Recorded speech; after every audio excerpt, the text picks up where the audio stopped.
It could not be a more perfect day to be a citizen of Indianapolis, Indiana. It could not be a more gorgeous day to be a resident of Indianapolis, Indiana. It could not be a more perfect reason to be proud of the fact that you live in Indianapolis, Indiana. And let me explain to you why. Yes, the obvious, right? The excitement, the buzz, the signs, the flags, all of it, the T-shirts. But I'm driving in today. I'm driving into work, and I'm thinking about everything that's going to unfold here in the next week to 2 weeks in Indianapolis, and everything that's going to unfold in the coming hours in Indianapolis. And I'm anticipating, and I'm getting excited, and I'm feeling this energy and this symmetry and this buzz and this camaraderie. That's the beauty of it all, the camaraderie. Nothing unifies the masses like sports. Nothing pulls people together of different walks and different religions and different thought process and different politics like sports. No matter what background you come from, whatever else, you're a Pacer fan, and so therefore you're high-fiving somebody you otherwise have nothing in common with, but you come to common bond over the joy of a basketball team. And yes, I'm a sports guy. And yes, in high school, I was somebody that was playing basketball and not necessarily in the show choir or not in the jazz band or not in the math club. But what I have in common with a lot of those folks now, aside from my matured appreciation for those things, is that perhaps a common link in rooting for a basketball team.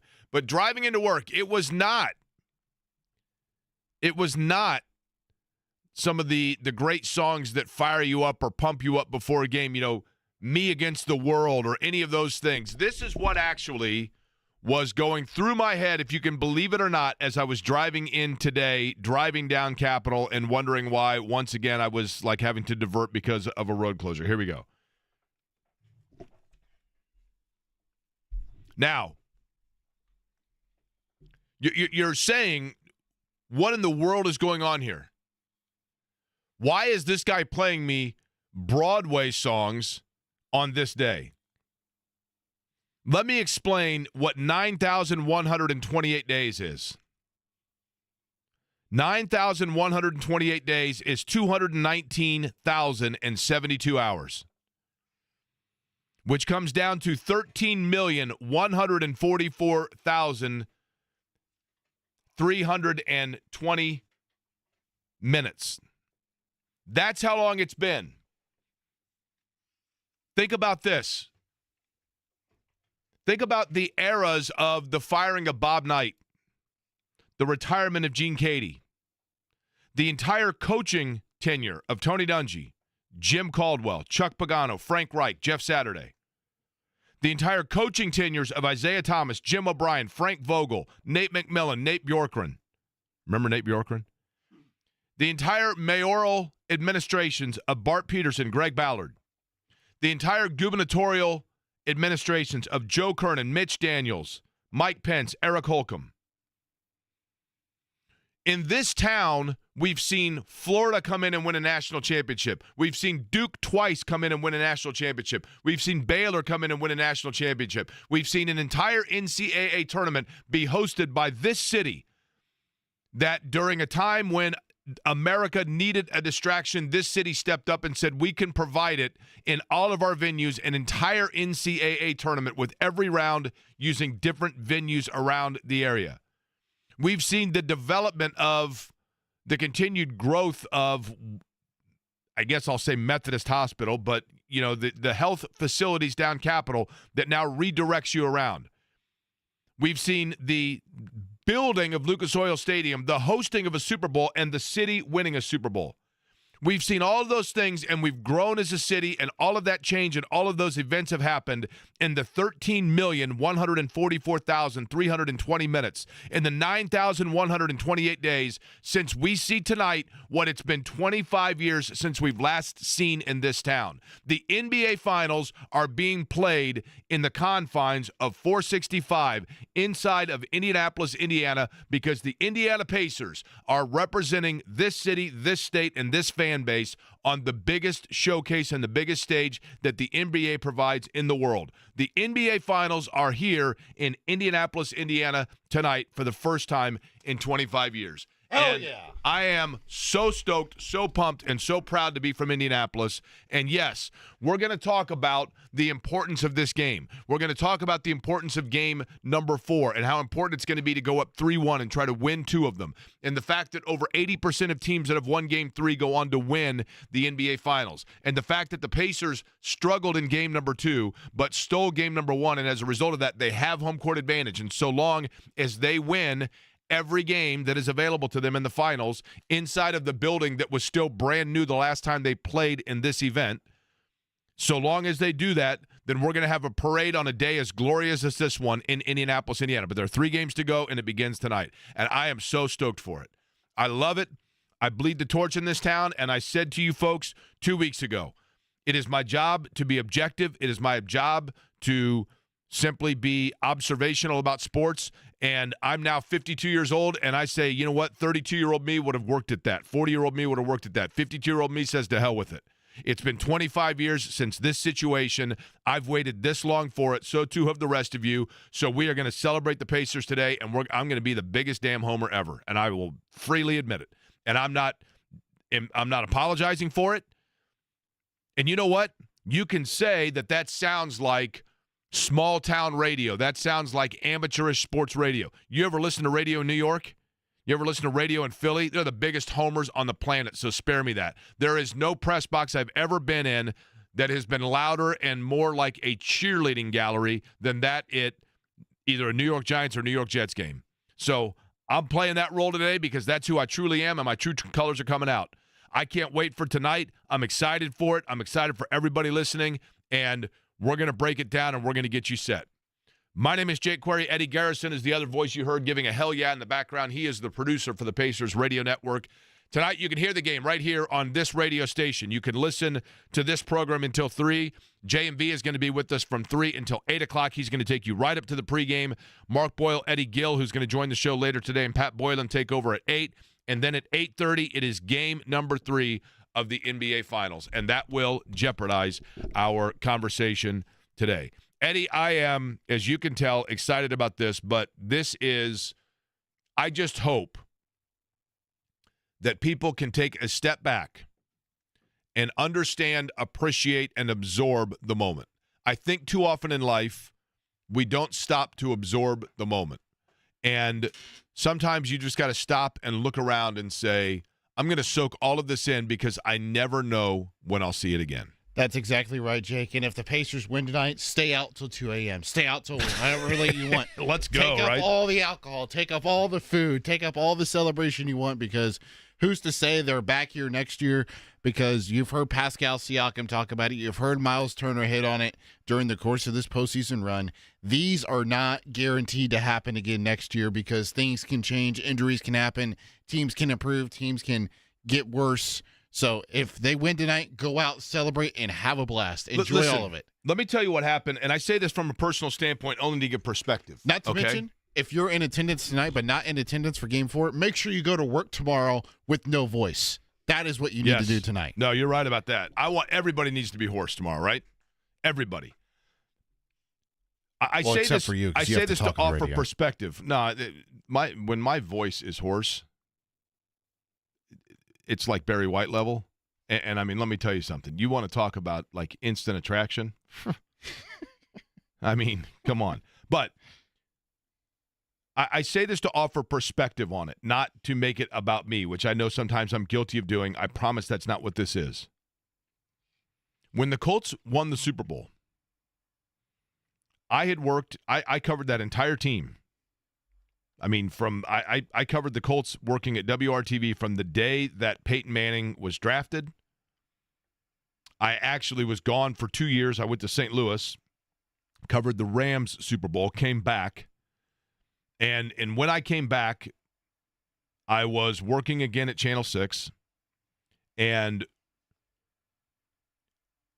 in January of 2000, and I always forget if it was 05, but it was January of 06, I believe, the Super Bowl. I always forget that. It was the 05 season. But at any rate, on the third day of the year, I was called in and I was laid off from Channel 6 right as the Colts were starting their playoff run. And so, therefore, I had been credentialed to cover the team the entire season. I have the season credential. I have the postseason credential, for that matter. Neither here nor there. But when the Colts won the Super Bowl in Miami over the Chicago Bears, I did not cover it because I had been laid off 3 weeks prior. And so I went to my parents' house and I watched the game. I watched the first half, I think, by myself, but I went over there for the second half because I wanted to be at my parents' house if the Colts won it, just because, you know, growing up in Indianapolis, I knew what it meant to them, for example. And I remember my parents saying, like, you know, I could tell that they wanted to ask me if it bothered me that I wasn't covering it, that I wasn't at the stadium. And I was like, no, I'm cool with it because they're going to win like 3 more. I mean, it's not, yeah, I mean, sure. Like the parade, when I went down there, it was kind of weird to like be at the parade and the players are in the parade and they're seeing me and they're like, you know, giving me the head nod, like, what's up? Because I'd been covering them, you know, I mean, literally I'd been in their locker room a month earlier or whatever. So it was surreal. Sup, Jay? But that's right. But my point simply being, I'm not going to say that I took it for granted, but I didn't totally absorb the beauty and the rarity of the moment because I assumed we would see it again. And when the Pacers were in the NBA Finals in 2000, I so loved that team. And I so loved the franchise of the Indiana Pacers because I had grown up with it. And my buddies and I, it meant so much to us, but we never really were able to push our chest out, as I've talked about, with it. And when it came in 2000, I think most people knew that Shaq, you know what, in retrospect, people talk about Kobe Bryant. Shaquille O'Neal was the most dominant player in that series. Kobe Bryant was phenomenal in one of the games they stole here, but Shaquille O'Neal was the most dominant force in the NBA in 2000. So most people knew going into it the Pacers were a massive underdog. And they showed themselves very well, but the thought process was that Reggie Miller and that group was still that there were going to be more opportunities. Mm-hmm. And obviously, here it is, 9,128 days later, 219,072 hours later, we just now are getting invited back into that party. And I don't think that I took it for granted per se, but I want to emphasize to people how special this is and how rare this is and that you have to take advantage of the moment. And yes, we don't dribble the basketball. We don't switch over on Shai Gilgeous-Alexander. We don't try to deny Chet Holmgren on the low block. And we don't try to find Pascal Siakam on the block or get Tyrese Halliburton aggressively involved. And it is foolish of me, and it is dumb of me, and it is absolutely naive of me to think that the crowd in any way, shape, or form makes a single shot for that team. And these are professional athletes. These guys have played at this point already this year. What have they played? 96 games, something like that? And so there is very little seemingly. To them, it's another day at the office, to an extent. But you are correct, Eddie. Rick Carlisle has said it. Aaron Nesmith has said it. Tonight marks game 101. 101, okay. They have talked about how loud that crowd was at Oklahoma City. And now it's time to show. If you want to sit here and talk about in 49 states, but this is Indiana, if you want to talk about the fact that basketball was invented in Massachusetts but perfected in Indiana, if you want to talk about Hoosier hysteria, if you want to talk about Hoosiers and Norman Dale sipping his coffee, watching people shooting baskets on the side of a barn while he sees the dawn of another day and another chance in his career, if you want to talk about the passion for what Purdue did in getting to the Final Four and the state rallying around it and longing for the days when Indiana and Purdue had the constant rivalry and both were ranked in the top 10, and you want to talk about Hinkle Fieldhouse and the magic of that, you want to talk about all those things. Now's the time to show it. Now's the time to show to the rest of the country that, yes, in 49 other states, but this is Indiana. And it's more than just basketball. It is a livelihood. And yes, that mantra, that slogan, that phrase, more often than not, has talked about the Hoosier hysteria of the high school basketball tournament and the passion for the college programs in the state of Indiana. And for the most part, it has not been necessarily seen outside of here as an NBA market, because this team has, number one, while it has been very, very, very good, it has never been the one that most people in the state say is what represents the state of Indiana. They talk about Purdue, Indiana, the high school tournament, whatever else. The time is now to turn that. And it happens tonight, and it begins tonight. And it's going to be raucous. It's going to be loud. It's going to be a celebration. Tonight is a celebration of this city coming together collectively and unifying and trying to push this team to getting a win. And I know that sounds hokey. And if I was driving through right now on I-70 on my way from Kansas City to Philadelphia, and I turned on the radio and it happened to land on this radio station and I heard it talking, I would say to myself, this guy is the biggest homer neophyte of all time. Guilty as charged. Fine. And I'm going to allow myself that until all of a sudden I'm sitting there. My favorite day of the year is the 500 Festival Parade, because the signature event of this town is still a day away. And I love everybody coming out together and watching the floats and the cheesiness of it and all that. And I don't want to wait another year for it. I want to reenact it, and I want to do it in the next 10 to 14 days with a parade on a day like today, down Meridian Street, down Pennsylvania, into Gamebridge, celebrating an NBA title. And it's one step at a time, one game at a time, and the first one is tonight. Now, do you know, Eddie, that along with that, let me give you a couple of other dates. April 3rd, April 5th, and April 7th of 1955. You know what happened on April 3rd, April 5th, and April 7th of 1955? The sun came up and went down. The sun will come out tomorrow. Bet your bottom dollar. You didn't know that I knew those musicals, did you? April 3rd, 5th, and 7th of 1955. Didn't know you would go there. You were just coming off of the Milan Miracle. You were just getting ready, and you were just coming off of, for that matter, the first undefeated season. Actually, not, yes, I believe that's right, 55 or 56. But an undefeated season for addicts in that era, Oscar Robertson playing in 56. 54, you had the Milan Miracle, all of it, right there in the middle of it, though. April 3rd, 5th, and 7th of 1955. The first time that the NBA Finals were played in the city of Indianapolis, because the Fort Wayne Pistons could not play in their arena. They played the Syracuse Nationals, 3 games at the Indiana State Fairground Coliseum. And I'm assuming, number one, there probably wasn't a massive crowd there because it was a less, emphasized event than it is today. And number two, it was Fort Wayne, and they were just simply needing an arena. But for those people that went to that game, for those people that said, you know what, it was so much fun going down to the Butler Fieldhouse and seeing Bobby Plump hit that shot a year ago, let's go to the Coliseum and watch a game over there. The Fort Wayne Pistons are going to try to win the NBA title. And 3 games were played against Syracuse. Those people probably thought to themselves, this will probably happen a lot. I mean, the NBA, if this city ever gets a team, and this is a big market for basketball. I mean, this Oscar Robertson looks like he's going to be a pretty good player, actually. Those people might have thought that. That was 70 years ago. It's happened once since, and it was 25 years ago. Eddie Gill going to join us on the program today. He joins us, as a matter of fact, at 1 o'clock. I think we have a very interesting conversation coming up midway through the program with Ramona Shelburne from ESPN.com. She had a very interesting article that led to, as well, kind of an ESPN short. And, Eddie, you dipped into your Rolodex to connect this, which was a good call. And that is an article that she wrote on a profile of what is, and I don't think we could say an unsung hero of the Pacers, because I think she gets plenty of recognition. But even still, maybe not enough recognition, because let me tell you what I notice just about every game. And I always, and I mean this with all sincerity, it is a mental hurdle of mine. Okay? I, at times, have difficulty pronouncing some people's last names. And as somebody whose last name is Query, I'm very sensitive to that and respectful of it. Okay? Bosek? Busick.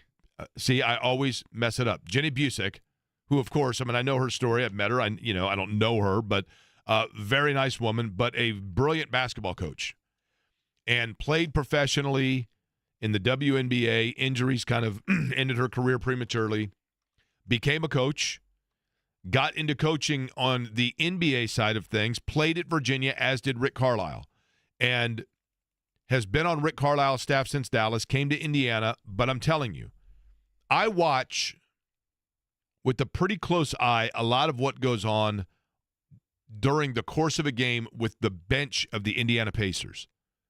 There are a couple of things that I notice about this team that make it unique. There's a lot about this team that makes it unique. But there are two things about this team that make it unique. Number one, at the beginning of every game, I'm not talking NBA Finals specifically. I'm not talking first round against Milwaukee specifically. I'm not talking a rainy, dreary night in October, late October to open the season up against Orlando or whatever. Every game, the whole team lines up, and every player has a hand, I'll call it a patty cake for lack of a better phrase, but a hand slap motion that they do with each member that is lined up on the team that is specific to that player. TJ McConnell's the ringleader of this. Can we have one of those, Jake? Put your fist out there. There we go. A fist bump. Oh, that's about lame. as coordinated as I get. That's lame. But, I mean, some of them are very elaborate, and it's the same every game, but it's different from player to player. And instantly when they see a teammate, they know which dance intro they're doing with that particular teammate. That kind of chemistry, I don't see that with other teams. I see other teams lining up, and they go out and they're on the road, granted, but it's totally, and maybe the Pacers don't do this on the road. I don't know. I've not been. Naptown Seth could probably let us know. But where I sit, and I'm lucky enough to sit for the home games, and I see it, that kind of chemistry, that kind of camaraderie is special to this group. That's the first thing that I notice. The second thing that I notice, and it's almost as prevalent and consistent, multiple times over the course of the game, multiple times, Jenny Busick jumps up, I said it right? And comes over on coming out of a timeout or coming out of a loose ball out of bounds, or even deep into a possession for the opposition. And she will jump up and scream something out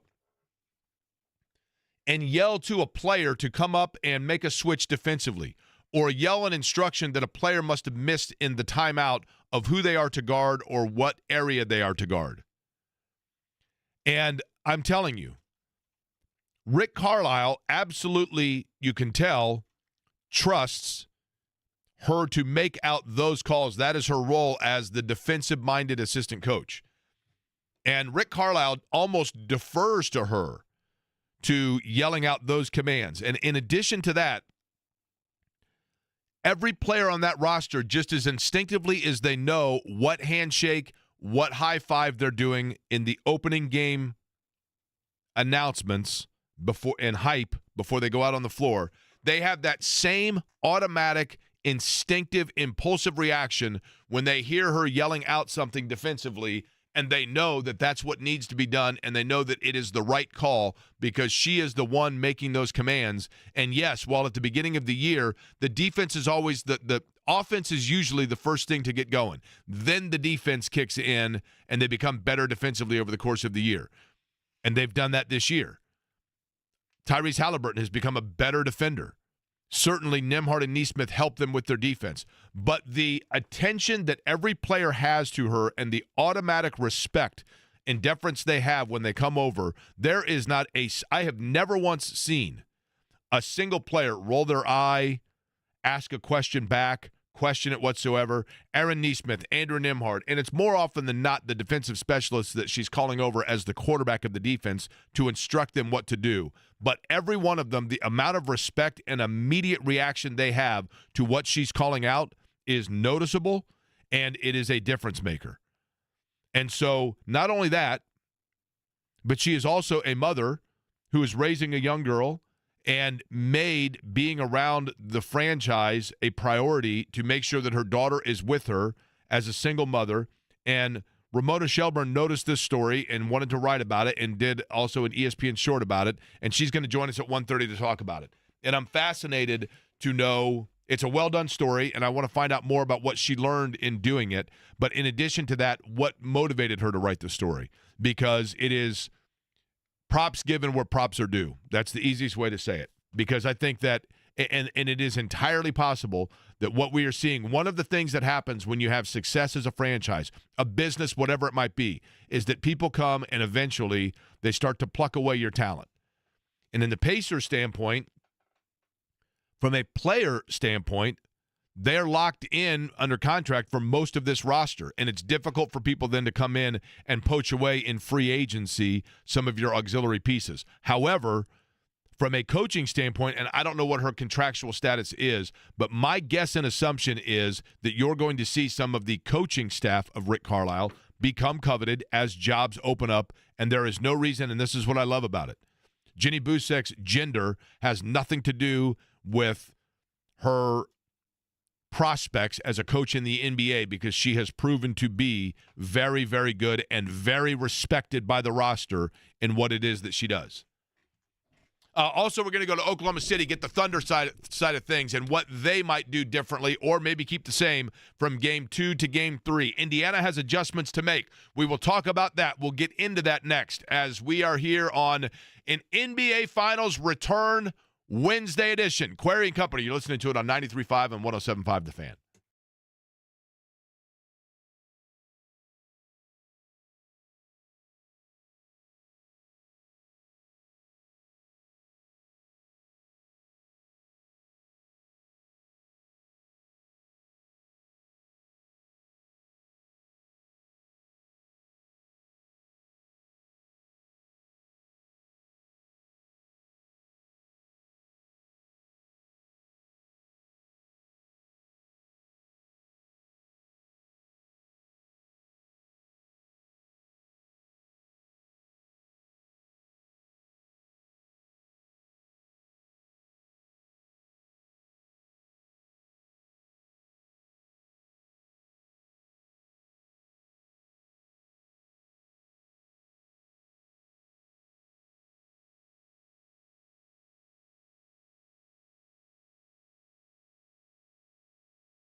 Don't need to kickstart my heart today. No question about that.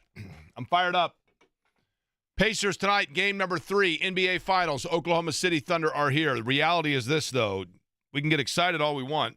And, yes, I do understand it. Jake, it's great what you're saying, but not everybody can afford a $1,000 ticket. I totally understand that. Totally understand that. So for those of you that are going to the game, you got to be unbelievably loud. And for those of you that are not, which I understand is the vast majority, simply what I'm saying is, soak it in, enjoy it. Whether that means come downtown to enjoy the environment, whether it means wherever you are watching it, just appreciate it. Appreciate it because we don't know how long it'll be before it happens again. You would think that this group is going to be together for a while, and they'll go into the luxury tax. And I do, again, I do get a kick out of, and I'm going to be a little bit snarky here before I get into what the Pacers need to do tonight.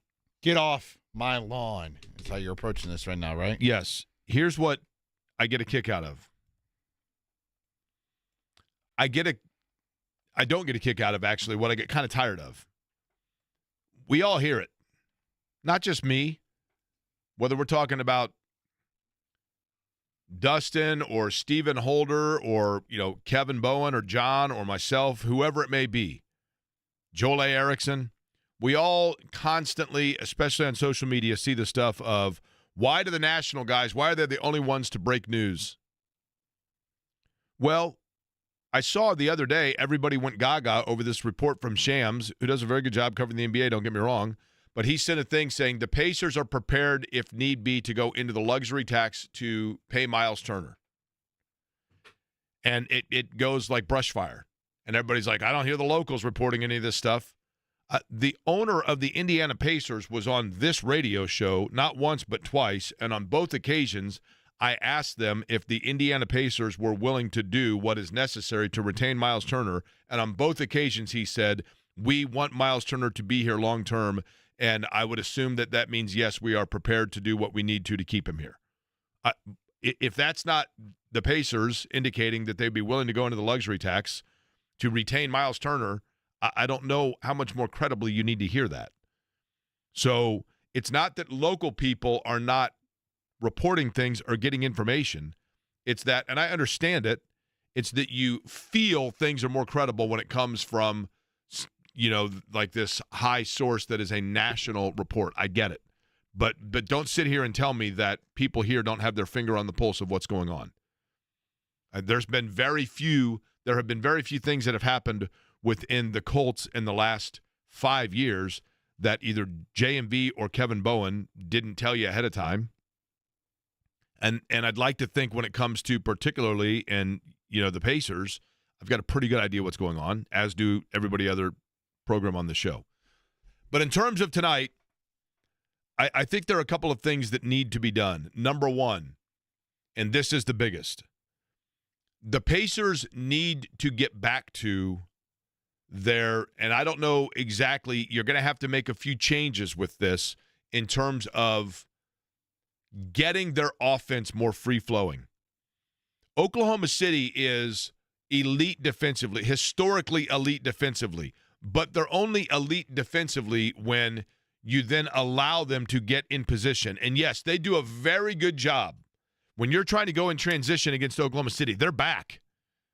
And not only are they back, they're behind you, and immediately now they are stopping you from going where you want to go. And now they also are trapping up high where your defense just kind of comes to a grinding slowdown, okay? But what the Pacers have done better than anybody in basketball to this point is make the quick decision of whether or not they're going to go boom, boom, 2 passes down immediately into the low block, or then bring it back out. And as I always talk about, with that second pass into the high post primarily, setting up that weave they do around the three-point circle. And I watch it. It literally is, it's like a motion offense where you are passing the ball and then immediately going down to screen away. And oftentimes, in particular, Neesmith and Toppin are 2 guys that I think about in this regard. They are getting the basketball and immediately recognizing that they don't have an open look. So they are flipping the ball back up towards the top or reversing the basketball without necessarily even looking at the fact that their teammate is going to be in place to get that. So they're passing the ball where they know their teammate is moving towards.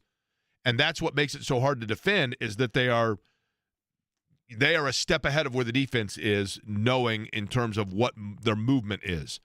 But what Oklahoma City has done masterfully is doubled whoever has the first pass made gets trapped, and they can't, and that stops everything because everybody kind of stops because now all of a sudden somebody's in trouble. So what you're saying, Jake, is that if you had the basketball and you passed it to me, they're trapping me so that I can't make the next pass to JMV? If we're coming down and on transition, I'm getting the ball, I'm actually getting trapped before I can even get it to you, where you then have Kevin and JMV and James Boyd running in a circle around you, right? And so I can't even, yes, you are correct. Like you're getting, I'm getting it to you, but then that second, you can't make the second pass. And it's the second pass that gets everything going, because that's the one that then determines which way they're going offensively. And the other thing that Indiana did really well in game number 1, and Oklahoma City took it away. In the regular season, the one area that was an Achilles for the Oklahoma City Thunder, the one area that was an opening where light came cracking through, was they gave up corner threes, and they gave it up regularly. And the Pacers were able to convert those corner threes in game 1. In game 2, they took that away. They completely took it away. And so that is another thing that the Pacers absolutely need to adjust to. They need to adjust to the fact that they've got to get back to finding Nesmith, even Shepherd, in the corner for those threes, and Siakam. And I think a big part of opening up those wings, saying it is one thing, doing it is another. So how do you, now that I say they need to get the open wing three, how do you go about doing it so that is possible? And I'll tell you that key area when we come back. And Eddie Gill in 20 on this Pacers Finals edition. Query and Company on the Fan.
Secondary market, Eddie. The get-in-the-door price right now for the game tonight, would you like to guess? $642. They've gone down. $512. $610. $610 if you want to go tonight. Isn't the face 600? The face was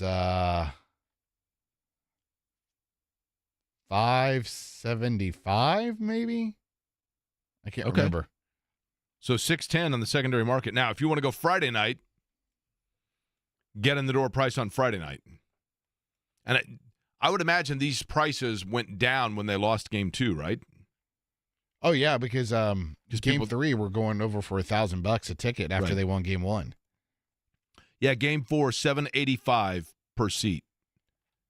And again, that's considering, I mean, that's a lot of money. Don't get me wrong. That's insane amount of money. But I think the face, again, I could be wrong, but I think the face value is somewhere around $600. But tonight, I think one of the things, and Eddie Gill is going to join us coming up here just over 10 minutes from now. One of the things I think is going to be very important is Tyrese Haliburton being aggressive early is a major key for Indiana. But you know what, to me, Eddie, is I think a bigger key?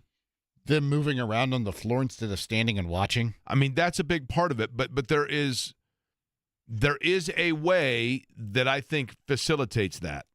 There is a means to facilitating that. The Pacers need to pick one area of the floor. Pick is the wrong word. But they need to take an area of the floor and force Oklahoma City to take that area away to soften the defense of the Thunder, right? And then so that you can – and because the Pacers are – their strength is reversing the basketball and finding somebody open opposite side. And they don't do it with cross-court passes. From the time that you start playing basketball, first thing you learn is cross-court passes are a disaster and dangerous, right? You don't want to do that. So the thing that they need to do, Indiana, is do what they consistently do. They usually do 2 passes to get it to the opposite side through that rotation. The way you do that is you get Oklahoma City to commit to one area. And the guy that is the best and the most effective typically in getting them to getting a team to commit is Pascal Siakam. And if you look at the 2 games that they played so far, I mean, I thought personally, and I'm not trying to pick on Siakam, but I am, he got 15 shots in game 1. He was 7 of 15, 19 points. Okay, I mean, that's you take that, obviously, and they get a win from it, right? But he was 3 of 11 in game 2, and they basically took him out of the game. And once you take Siakam out of the game, then now what you have is not only do you have your 4 perimeter. I mean, I realize Turner's a low-post player, but he comes up and is very effective in the perimeter. Your guys that typically are your perimeter scorers they're going essentially 4-on-4 because Siakam, they weren't doubling Siakam per se to take him out of the game. But with Siakam being ineffective in the way that they were guarding him and they'd sealed him off, then that allowed Oklahoma City to organically guard on the perimeter and take away open looks. And they absolutely took away the corner looks. And when you get Siakam going and you get Siakam down on the block and you get Siakam, in terms of the corner, getting that as his operating area, then what you do is the defense is having to come over to him, and that's what opens up the wings. And until you do that, when Siakam is taken away, then they can just stay out on the wings, and they can lock that down. I think what we need to see tonight, Eddie, is, and I say this, last game I said in the beginning that I wanted to see Miles Turner shooting a 3 or hitting a 3 like within the first 2 possessions because that kind of jumpstarts their offense. Tonight what I want to see is Haliburton being aggressive from the outside, and then once that happens and they got to come out on Haliburton early, then that opens up Siakam, and now you've got that high-low combo, and that's what allows them to be effective. Absolutely. They need Tyrese to come out and be aggressive and kind of get him going early. Kind of like, was that game 5 when he had against the New York Knicks when he had like 32 points and 16 assists and no turnovers? They need that level of aggressiveness because he sets the table for them. And if Tyrese is aggressive and having success early, then that means the fans are going to be in it pretty much from start to finish. And that's what they need. You've heard what Carlisle talk about time and time again already after game 1 and certainly after game 2 and on the morning show yesterday that they need the fans tonight in Gainbridge Fieldhouse turning it into a madhouse. Now, we got to pace ourselves here a little bit, though, right? Like, I thought in game 3 of the Eastern Conference Finals and it was awesome, and granted they won the conference finals, so we don't have to now get too upset about it, but it was awesome having the Indy 500 on the day of a Pacer playoff game. I mean, it was awesome.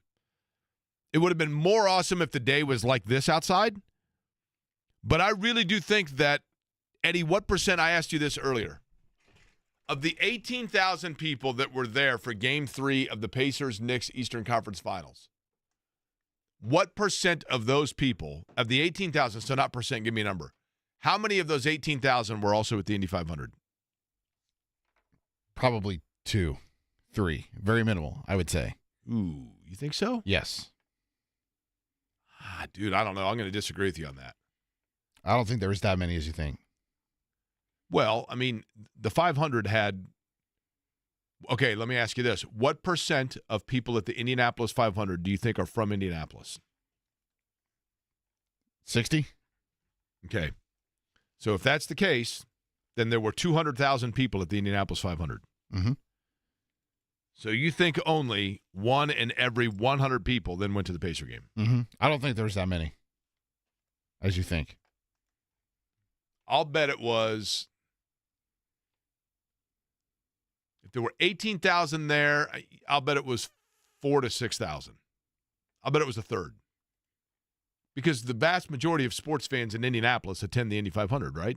So if they are a Pacers season ticket holder, they're a sports fan, right? Perhaps, yeah. I mean, there were 200, again, there were 350,000 people there. Mm-hmm. So if 200,000, so 1 in every 10 residents of Central Indiana was at the 500, right? You would, but at any rate, even still, if they were, okay, let me ask you this then. Of the 18,000 that were there for Game 3 of the Pacers-Knicks game, how many had their day somehow incorporated by the Indy 500? I would say if not, most, if not all. Yeah, because it felt like that, and I mean, certainly it was the case with me, guilty as charged, but it felt to me like the energy in that building was zapped out by like the mid-third quarter, because I think the vast majority of the audience was worn out. You know? I mean, it felt to me like everybody just, and I always wondered that, if it was just because of the fact that people got worn out. Hey, Jake, get in with taxes and fees was $680 for face value. Now, Corey then says balcony was $300 face value. I think it was $600. It was $600. I went back and looked at my messages. Yeah, $600. That's crazy, especially when you consider, like, people are posting their tickets from the 2000 finals, and they were like 100. I think the good seats were 125. Balcony was 65, I think. That's how long it's been, right? Mm-hmm. Now, the one thing that makes me sad, since the last time the Pacers were in the finals to today is this. And it is literally, there's one thing that kind of breaks my heart. And I know, and when I'm an old man yelling at clouds, I'm the old man yelling at clouds here, okay? And I know I am. But I think most people will agree with me that there is one thing above all others that we need to get back to when it comes to these moments. I'll tell you what it is, and Eddie Gill will join us next.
During the program, let me recap for you what we mentioned off the top.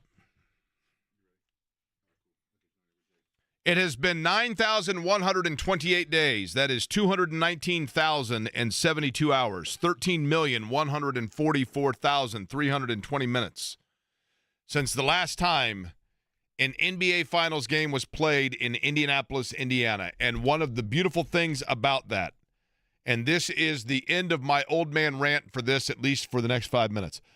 One of the beautiful things about the 2000 NBA Finals, one of the beautiful things about the Super Bowl that the Colts won, one of the beautiful things about the 2002 Indiana Final Four, any of those things, concerts galore, was back in the day. And right now, seemingly, anytime you turn on the news, anytime you go on social media, people are posting pictures of their ticket stub from the 2000 NBA Finals. And the one thing that makes me sad, I get it, and it is super convenient, don't get me wrong, but the fact now that tickets are almost entirely electronic, as a matter of fact, I think they are entirely electronic and on mobile devices and whatever else, and that you don't have a paper ticket stub to remember this event, because we don't know the next time it's going to be here. We don't. We can say that this is the beginning of an era for the Pacers, and I hope that's right. But then again, didn't we think that Peyton Manning was going to win multiple Super Bowls? Didn't we think that the Colts were going to be in the Super Bowl every year? Didn't we think that when Mike Davis took Indiana to the 2002 National Championship game, like, here we go, bring it on, help us on the way, Bracy Wright, start hanging banners galore. Purdue, had the National College Player of the Year and went to the National Championship game, and it looks like they've got it rolling, but that shows you just, again, they went into a buzzsaw against Connecticut. You just never know. So it is a historic time, and it is great to be able to have a keepsake that you can keep for 25 years later to be able to show people you were there. And I just don't think a screen grab saved to your photo tablet on your phone carries as much. But that's just me.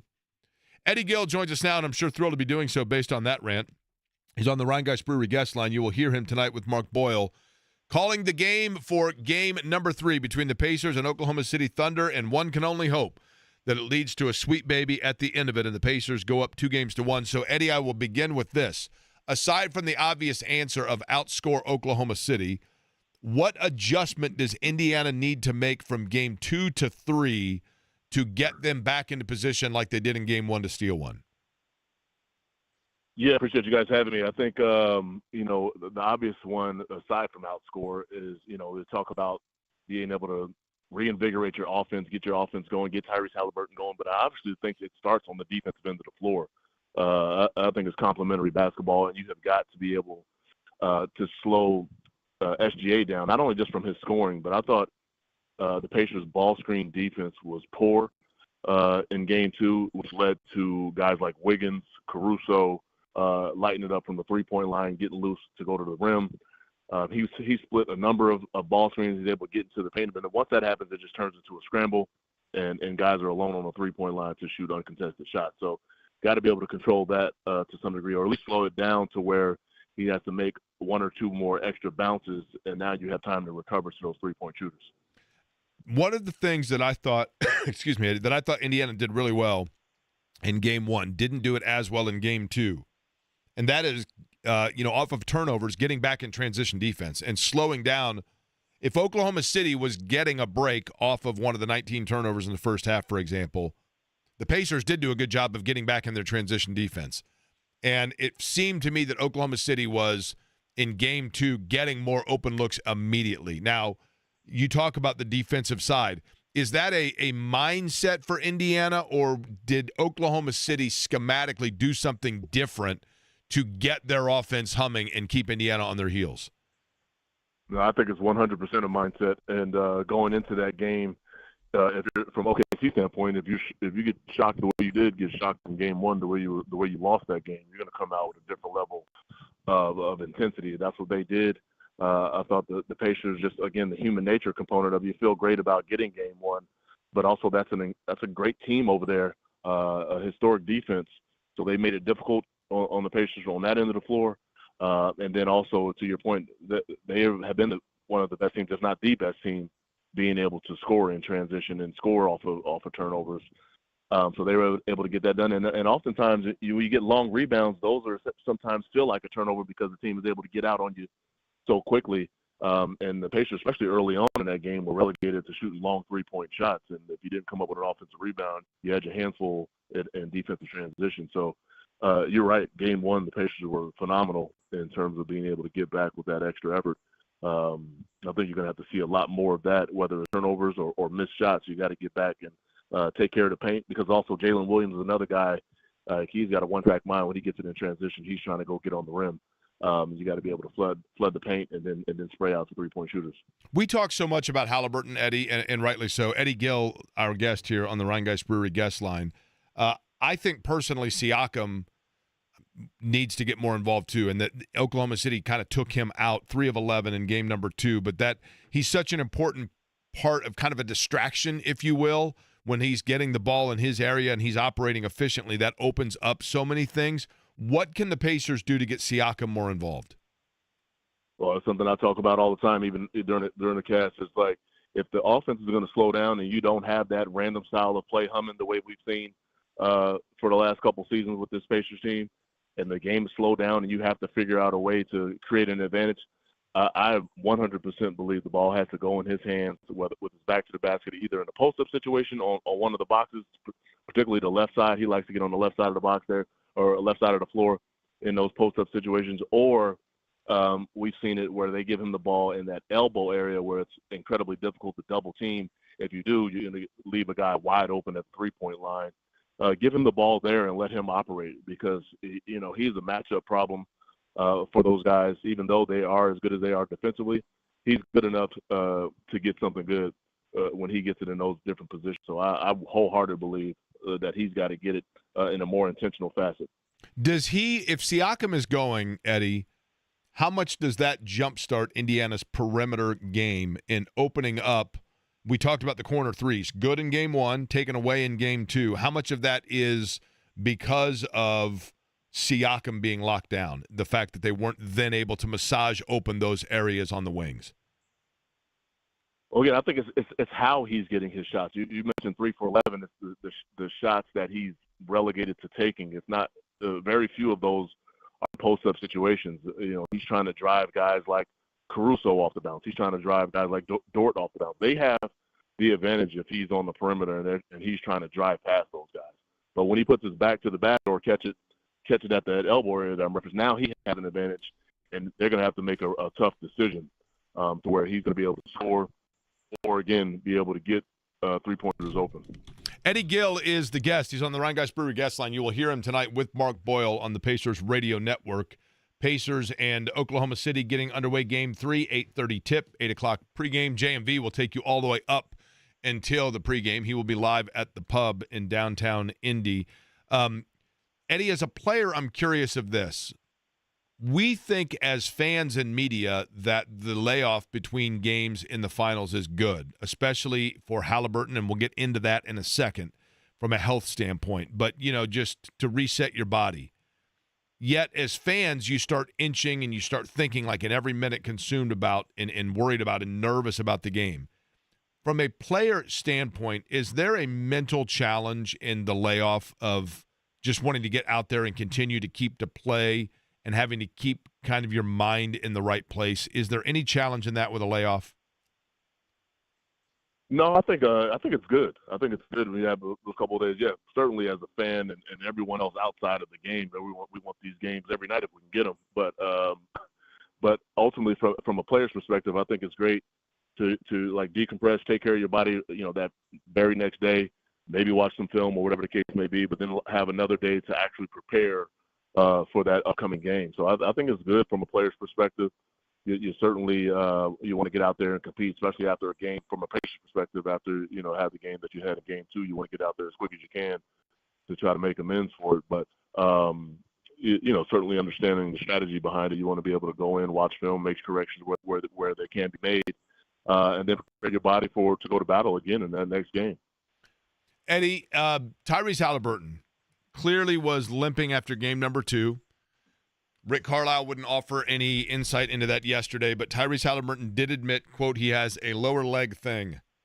I guess technically we all have a lower leg thing. It's called the foot or the ankle or whatever it might be. Can you elaborate in any way or give us any more information on what may be going on with Halliburton or the level of concern? Yeah, for any of my input would be sheer speculation and of no value because, I'm not sure what he has going on from an injury perspective or, obviously I have the utmost faith in the training staff and what they'll be able to do to get him ready when and if it's not anything significant. So other than that, I'm not exactly sure what that may be. As you know, he finished the game and that kind of thing. So hopefully they're able to get him as close to full health as possible. I will say everybody at this time of year, if you've made it this far, they're probably all dealing with something. Just levels to what that something might be. Yeah, and that's the thing, Eddie. And I don't want to go into. There's probably a danger, right, in talking about specific medical stuff in terms of what can be done. But I would imagine, we think to ourselves, oh man, like he's got a sore ankle or whatever, it may be. He twisted something or he's got a cramp. I don't know what it may be. But I'm curious though, as somebody who played in the NBA, can you offset some nicks and bruises just in the way that trainers can like tape you and those sorts of things? In other words, is the bounce back sometimes, is it not comparable to the guy that's the weekend warrior that just simply rolled his ankle and now has got to go out and mow the lawn, so to speak? Yeah, no question about it. They have top-notch medical staff to prepare those guys, especially when you're dealing with minor bumps and bruises, which, again, every guy out there will say they're dealing with something for sure. Just the varying levels is what you have to focus on. But, there's certainly ways to prepare any sort of, again, minor bumps or aches that a guy is dealing with to where you can get out there on the floor and play without any real issues. You were a point guard, Eddie Gill, and there were times, I would assume probably, especially when you were in college at Weber State, there may have been games where your scoring was more needed than your distribution. If that is the case, pretty much what you've conditioned your mind to do. But having said that, if you have had games where you've shown capability that you can score and be aggressive and those kind of things, then it's simply between the ears. And I actually think it's a little bit easier at the point guard position because you have the ball in your hands the entire time, especially when you're able to get stops and immediately push and probe early to see what you can get done. And that's where we've seen Tyrese Halliburton at his best when he is in attack mode and he's pushing early to see if he can get something at the rim. And he doesn't necessarily have to score all the time. It's just being a threat, right? It's driving to the basket and not from sideline to sideline. And we've seen him do that at an elite level. It's just something that he on his own will look to get done not only tonight, but I'm sure moving through the series. And that's the thing. Do you consider, Eddie, Tyrese Halliburton to be, by nature, a score-first guy or a facilitate guy? Yeah, by nature, he's definitely a facilitator, and he's one of the best at it, which probably makes it more difficult for him. He's like, hey, I know I'm one of the best facilitators and passers and assist guys, low turnover guy in the game. So just continually going back to that is what he'd like to do naturally. So tonight in the first, let's say, 3 possessions, would you agree with this? I want to see Tyrese Halliburton. 3 is probably a low number, but early in the first quarter, I want to see at least one time where he steps back and launches a 3. I want to see one time where he goes off the dribble and gets aggressive towards the basket, only to then set the tone to Oklahoma City that they need to be aware of him at all times with the ball in his hands because of the offensive scoring mindset. And I want to see that early. Would you agree with that take?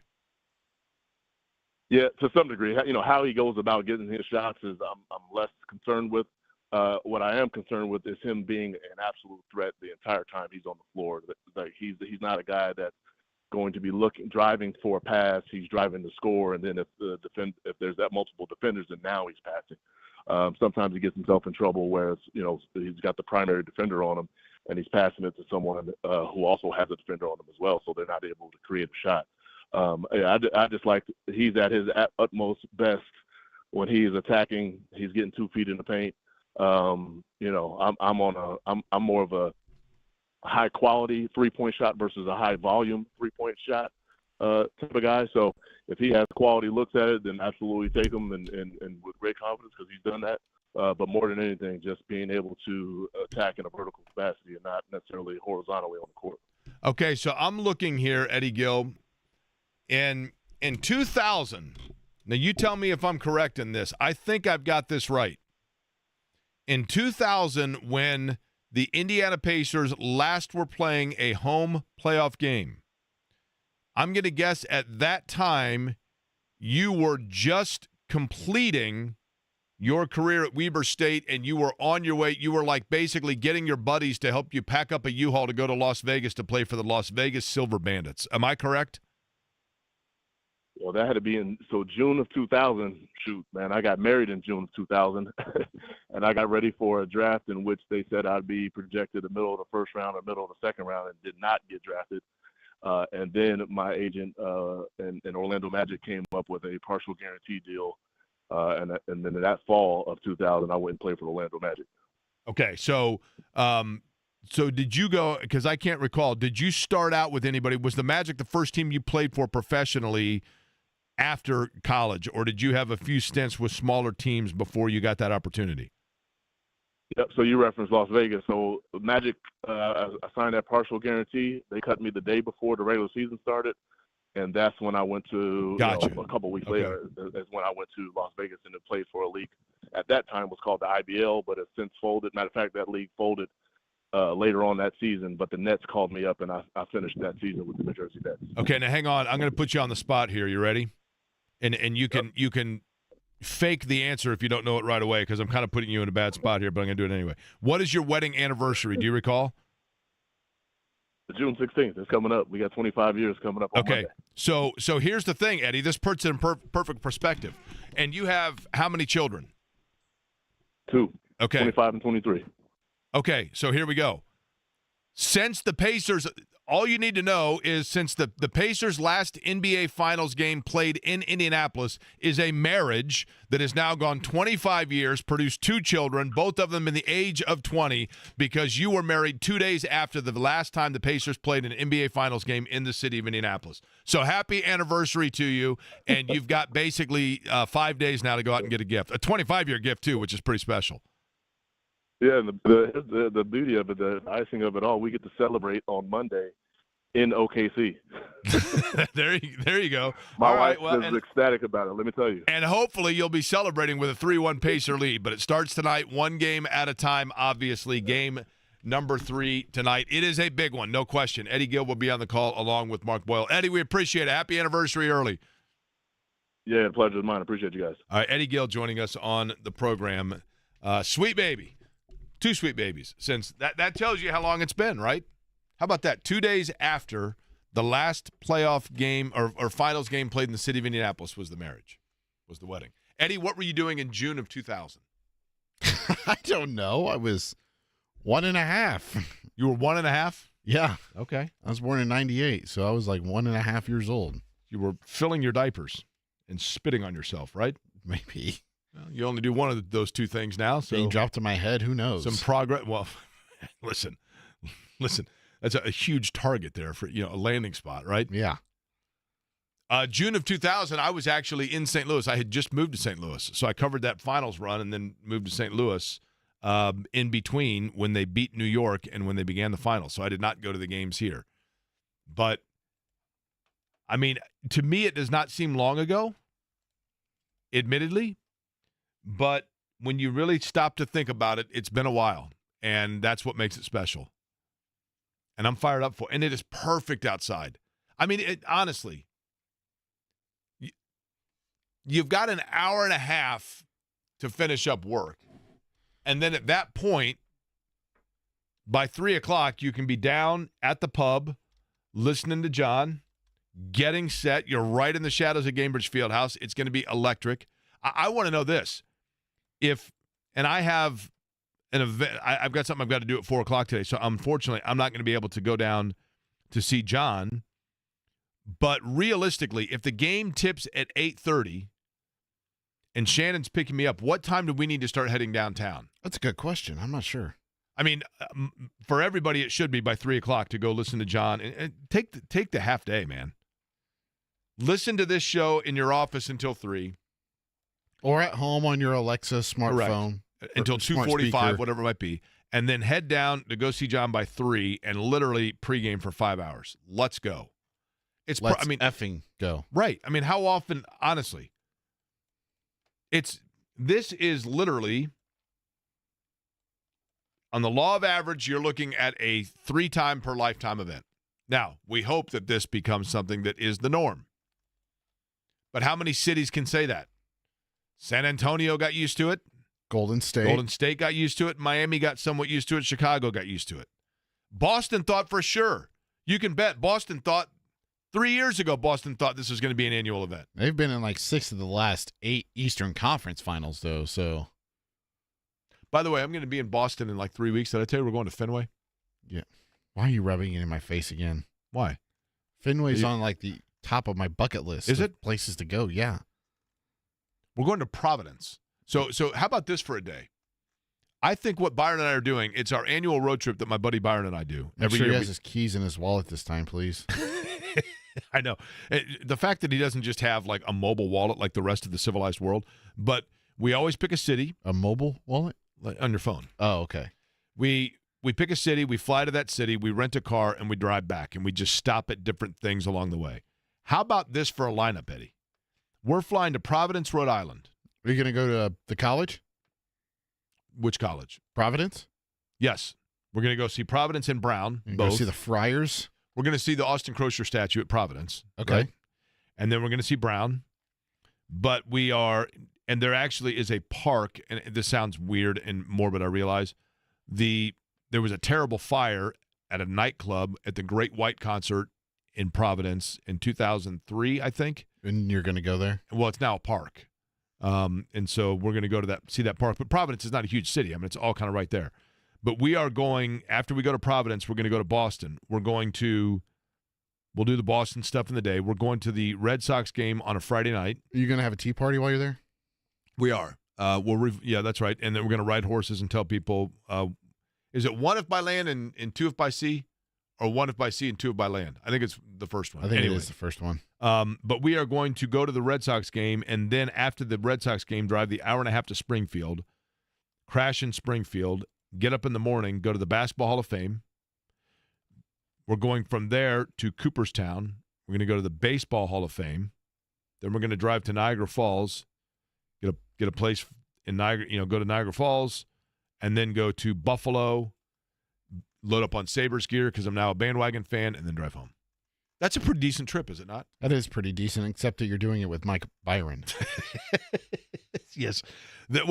This is our annual Kevin Turhan Donner Memorial trip because our buddy Turhan, who was the smartest guy in my class and the definition of, solid friend in my group, he was an oncologist, lived in Austin, Texas, passed away of cancer in 2016. So Mike and I went down to get his car and drive it back from Austin for his parents. He had a brand new Mercedes, beautiful car. We flew down to Austin, got his car for his parents, drove it back to Indianapolis, and so now every year we do that kind of a trip in honor of Turhan. We listen to music Turhan liked, and we just take in stuff and whatever else. He was a big baseball fan. Now, Turhan was a Yankees fan, so he probably will not be happy that we're going to a Red Sox game. But that's just the way it goes, right? There was a great story in ESPN about one of the, not unsung, because I think properly credited staff members for the Pacers. But she does do double duty. And by that, I mean coach and mom. And one of the writers who has covered a lot of the NBA playoffs, Ramona Shelburne, covered the story of Jenny Busick, and she's going to join us next.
Pacers certainly offensively want to play in the fast lane tonight for Game 3 against the Oklahoma City Thunder. Oklahoma City defensively is historically elite.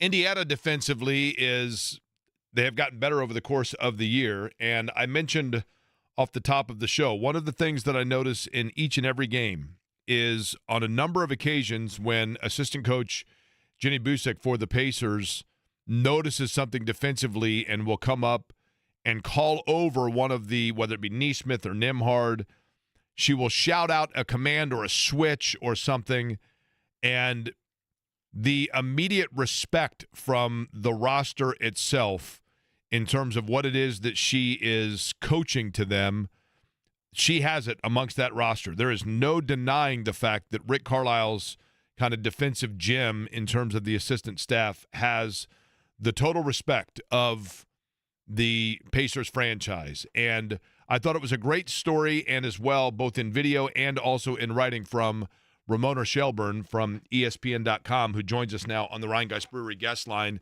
who did a story about Coach Busek both on the court and off the court, and joins us now to talk about it. Ramona, it is a pleasure. How are you? Good. How are you? Thanks for having me on. Well, listen, obviously we're good here because the weather's perfect, and it's been 25 years since the Pacers have hosted a finals game, and the time is upon us. And with that, oftentimes come these, kind of auxiliary stories, if you will, the human interest stories of the personalities beyond just the court. I thought you wrote a really, really good one about Jenny Busek and her dual role of coach and mother. First off, what inspired you to write it? What jumped out at you where you thought this is a story that needs to be told? Well, listen, I was covering the Eastern Conference Finals, Game 1 and 2 in New York, and I'm a mom myself. I got two little boys, the one who's 6 and 3, and I see Coach Busek on the floor, and her daughter comes over to her like right before the game. She's warming up Pascal Siakam, and then here comes Riley, and Riley's hanging out with her and Siakam, and they're just doing their thing. And I know Jenny I've known her for a while, and then I've known Jim Boylan for a while, Rick Carlisle, obviously, and I go, whoa, she comes on the road with you? Like, how is she doing that? And she goes, well, I have it in my contract that anytime we're away from home more than 3 nights, they gotta, bring her out here, and I have, and along with someone to watch her during the games and stuff. And she's got her parents around. She has sometimes like a kind of a, she was played in Iceland. She has a lot of friends there, and like their daughters want to come over and stay for a month or something and watch, and they help out and stuff. And I think it's really cool how she's built this little village that'll travel with her and watch Riley during the games, and then she can go be mom the whole rest of the time, and she doesn't have to be away from her daughter as much. And then I started asking around. I go, first of all, that's amazing that they support you that way, because like I couldn't do that. Like I'd have to fly my husband and both my sons. Like that would cost me a fortune to do that every time I go on the road, and so then I just miss them the whole time. And it's awesome that the Pacers support her like that, but also that she's able to continue doing her job at this incredibly high level while being a mom. Like she's a single mom, and this is it's amazing to watch. Like Jim Boylan was just bragging to me about her, of how great she is at picking. He's like a sponge. She has this scientific mind, and she understands defense. He goes, all I'm doing is supporting her. Rick hired her to run the defense. I knew some of the more modern defensive concepts from doing Team USA, and he said, your job is to support her, and they work as a really good team. And I think Coach Carlisle deserves a lot of credit too, because he just saw the makings of a great coach in her, and he has figured out how to make the accommodations necessary for her to continue to do her job at an incredibly high level and grow, which is not easy to do in the NBA, it's usually a pretty cutthroat league. Like the other assistant coaches don't like it when, someone gets elevated or promoted or there's special treatment, et cetera. And she's earned it, like she has earned everything that they have given her. And I think that's why it's such a nice time to spotlight her, because she really is running the defense for the Eastern Conference champion. Well, and in addition to that, do you believe, Ramona, and maybe this is a stretch, but sure. do you think that the maternal role and the balance of that, do you think that parlays into the players themselves seeing that and having an increased appreciation and respect for what she's doing? Oh, for sure. I mean, I think it's, Coach Carlisle told me, like, he has 2 daughters, like he he sees her as a role model for them. But also Jim Boylan was raised by a single mother, and he goes, man, like, she reminds me of my mom, like, she's a strong woman, and like, I think the players that, like, and for those players who have like those strong female figures in their lives, and I think, it's cool though. It's like, if you don't know her, she was a great player too. Like, she played in the WNBA, and I was asking Coach Carlisle about what kind of player she was like. He goes, oh, she was like Nemhart. She was like a defensive stopper. Like, that's why.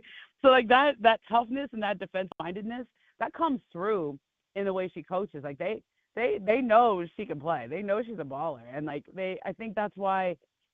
Carla had a quote in there saying, like, I really hope she's on the fast track to being the first female coach in the NBA. And we've had those stories before, right? We saw a lot of stories with Becky Hammond. We saw a lot of stories. Lindsey Harding's an assistant with the Lakers. She's been around in a couple of spots. It's usually former WNBA players who impress an NBA head coach and they give them an opportunity. I think Jenny's gone further than any of them in terms of getting that opportunity and that consideration. She's the front of the bench coach. She's running the defense. Like, that's a lot of responsibility for any assistant coach, let alone the first female head coach, first female in that role, and also a single mom who's making it work. So it's pretty unbelievable. Ramona, one of the things that I noticed, Ramona Shelburne is our guest on the Rhinegeist Brewery guest line. One of the things that I noticed, and I've noticed this about Indiana, but I don't notice it about other teams because I'm not, you're having to see a lot of franchises. So here's my question. Mm-hmm. The freedom that Rick Carlisle gives Jenny Busek to jump up, yell out a command defensively, and to do so almost independently. In other words, she's not consulting with him. He's letting her do that, right? Is that typical for assistant coaches across the league to have that kind of autonomy with the department that they're running? I would say it's like 50-50, depending on the head coach, depending on the coordinator. Like, some teams have coordinators, some teams don't. Some teams have head coaches that are like much more actively involved. I think Rick's an old school coach, and he values his assistants, and if he trusts you, he trusts you. I mean, they've all had meetings and he talked about all this before, so nothing she's saying is out of the ordinary. But I mean, what's kind of fun about Coach Busek, like, do you ever notice when there's a fight on the court? Like, she's the assistant coach. First one out there, right? Yeah, she's breaking it up. I'm like, go on, girl. Like, she gets out there in the middle of it. And I think the players respect her. I mean, that's the kind of player she was. They all know what kind of player she was. They all know how she sees the game, and players can tell pretty quickly, like, if you know what you're talking about. And I think she's made of the right stuff. And so I think, like, I don't know how close we are to having a franchise give her the keys. I know there's openings right now. I think she's probably got to stay in this role for a few more years. Like, you be your coordinator for a front of the bench person for a while before you get that look to the next jump. Well, and to your point, Ramona, the unique relationship that is afforded her by Indiana in terms of the dual role here, I would think goes a long way also in factoring into whether or not you want to leave that, right? Huge. Like, for me as a single working mom, like, I mean, I'm not single, but like as a working mom, is like, I saw the support that they give her, and I'm like, wow. Like, I was thrilled when I used it when I was breastfeeding. I could, like, send the milk home and I could expense it. Somebody told me I could expense it. I was like, really? Wow, that's great. Right. Like, I thought that was support. Right? Like, and then I think this is a whole different level, right? Yeah. It's a whole nother level. Disney has something where if you need childcare while you're on the road, they'll pay for something like, a few hours of childcare, maybe 8 hours or something like that while you're working. But that's different than hiring someone off care.com, in a city is different than bringing someone who's like a trusted caregiver from home. Now, how old is her daughter? With you. How old is her daughter? 6. Okay, so did you get into, because I would assume that means probably still maybe kindergarten. So, and I realize what happens then when she gets into the going to school age? I don't know. I think they just figure it out as they go along, like, I think, maybe she'll be able to stay at home more when she's a little bit older, but she's so young, she needs to be around her mom. Like, I know how my kids are when I'm gone. I'm always taking an early flight home on an off day to go see them for 24 hours because they get the longer you're away, the harder it is on them. And so I think, maybe when she gets older, like, she can stay home a little bit longer, or she won't have to go as much. Maybe they'll get her tutors. I mean, I didn't ask the specifics on it, but it seems like it's a conversation where they value her enough on the staff and as an organization to do whatever she needs to allow her to be her at her best as a coach and as a mom. Ramona, you are a senior writer at ESPN.com. You cover, obviously here in Indianapolis. Yeah. We are esoteric to the Pacers in terms of our coverage. And so, therefore, of course. When I talk about the uniqueness of this franchise, the camaraderie of the franchise, the special group that they have here, there's some homerism there, admittedly, okay? You get to see all franchises. You get to see sports from a wider lens. For our listeners, can you confirm that, in fact, this group is pretty special? Oh, really special. I mean, the first time I was around them, I was like, wow, it's like a college team. Like, they really do have a vibe. I was like, in Oklahoma City, we were doing that shoot with Coach Busek, and we're walking down the street in Riley, and we just bump into Obi Toppin and Nemhart just walking down the street. They were, it was like the off day, and they were like, went out for a stroll together, like they're all hanging out all the time. And I thought that was really cool. But I also think the teams that I do this every year, go to the NBA Finals, right? And the teams that win it are always like this. They're always really close. They hang out off the court. I know there's this idea like you don't need to be friends off the court or what. I don't know that I believe that. Because the teams that I see win it every year have a certain level of connection.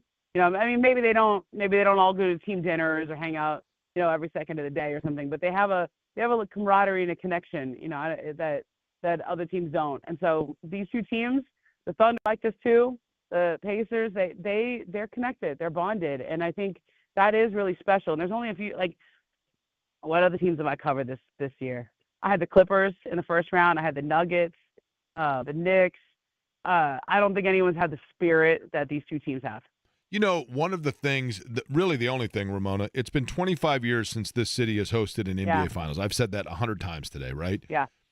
And this city they rally around, people are excited here, and it's special. And I grew up here, so it's special, right? Yeah. The only thing that's missing in this is like a bitter rivalry with the opponent, because deep down, I kind of feel like it's the Spider-Man gif here of two markets and two franchises that are very similar to one another, and there has to be a reciprocal respect amongst the fan bases. Yeah, but you had that in the last series, right? You had the Knicks, you got to break their hearts and revisit all those Reggie Miller teams. Here's the thing. This is what I said about the Knicks team. The thing that was disappointing about that is, like, I want to hate the Knicks. I can't hate Jalen Brunson. I can't hate Josh Hart. Like, those guys are pretty likable dudes, right? Yeah, I got you. Yeah, that's true.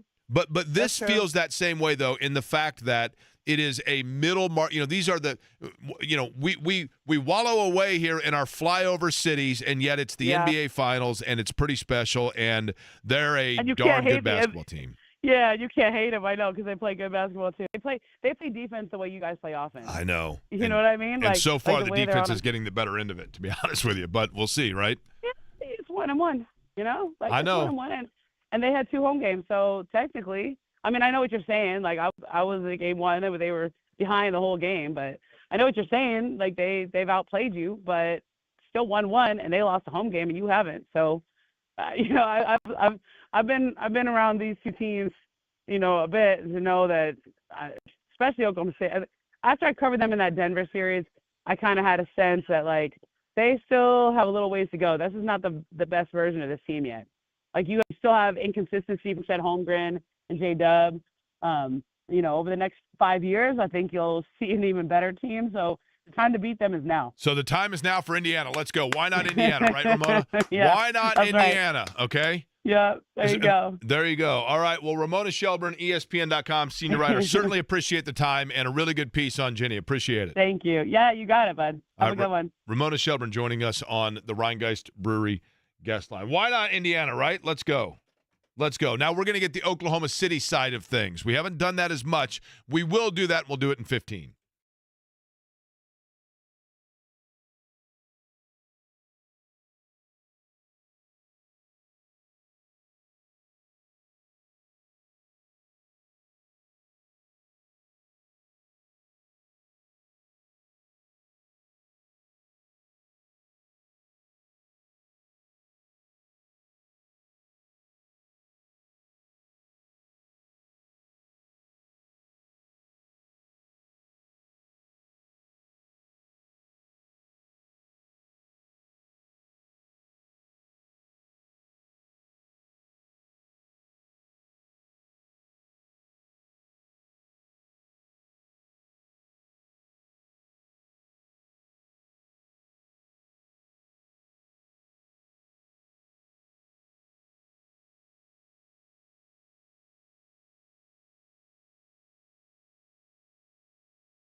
my ear tells me if this is Daughtry, that means we have tickets to give away. That is correct, Jake.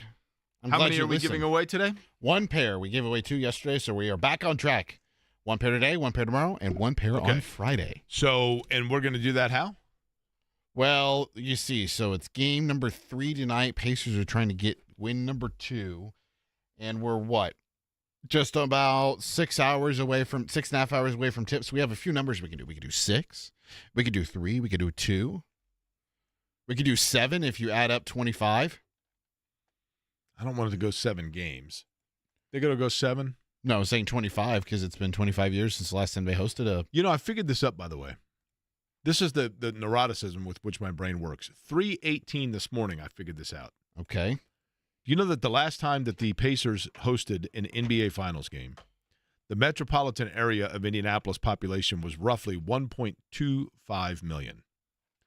The metropolitan population now is 2.13 million. And the metropolitan population at the NFL draft was 4.7 billion. That is correct. Now, my question is this. Does that mean that 900,000 more people live in Indianapolis, or does it mean that they have changed the – in other words, you know, obviously more people I'm sure have moved to this area, but do you think the metropolitan population has increased or the size that is considered the metro area has increased? Jake, that is a question that's too big for this melon. I'm going to get – well, that's saying something. I'm going to guess that in 2000 – for example, the northern, like Anderson probably was not considered the Indianapolis metro area in terms of population in the year 2000 because the northern population stopped around Fishers. But now that extends into, you go past Fishers and McCordsville up into Pendleton, and then that bleeds into Anderson. So I think Anderson has been absorbed now as part of the metro population. Likewise, to the south, you know, it probably stopped around Greenwood, and now you go even further south from that into Whiteland and down, and that means that, like, Whiteland, Franklin are counted, whereas they were not in 2000.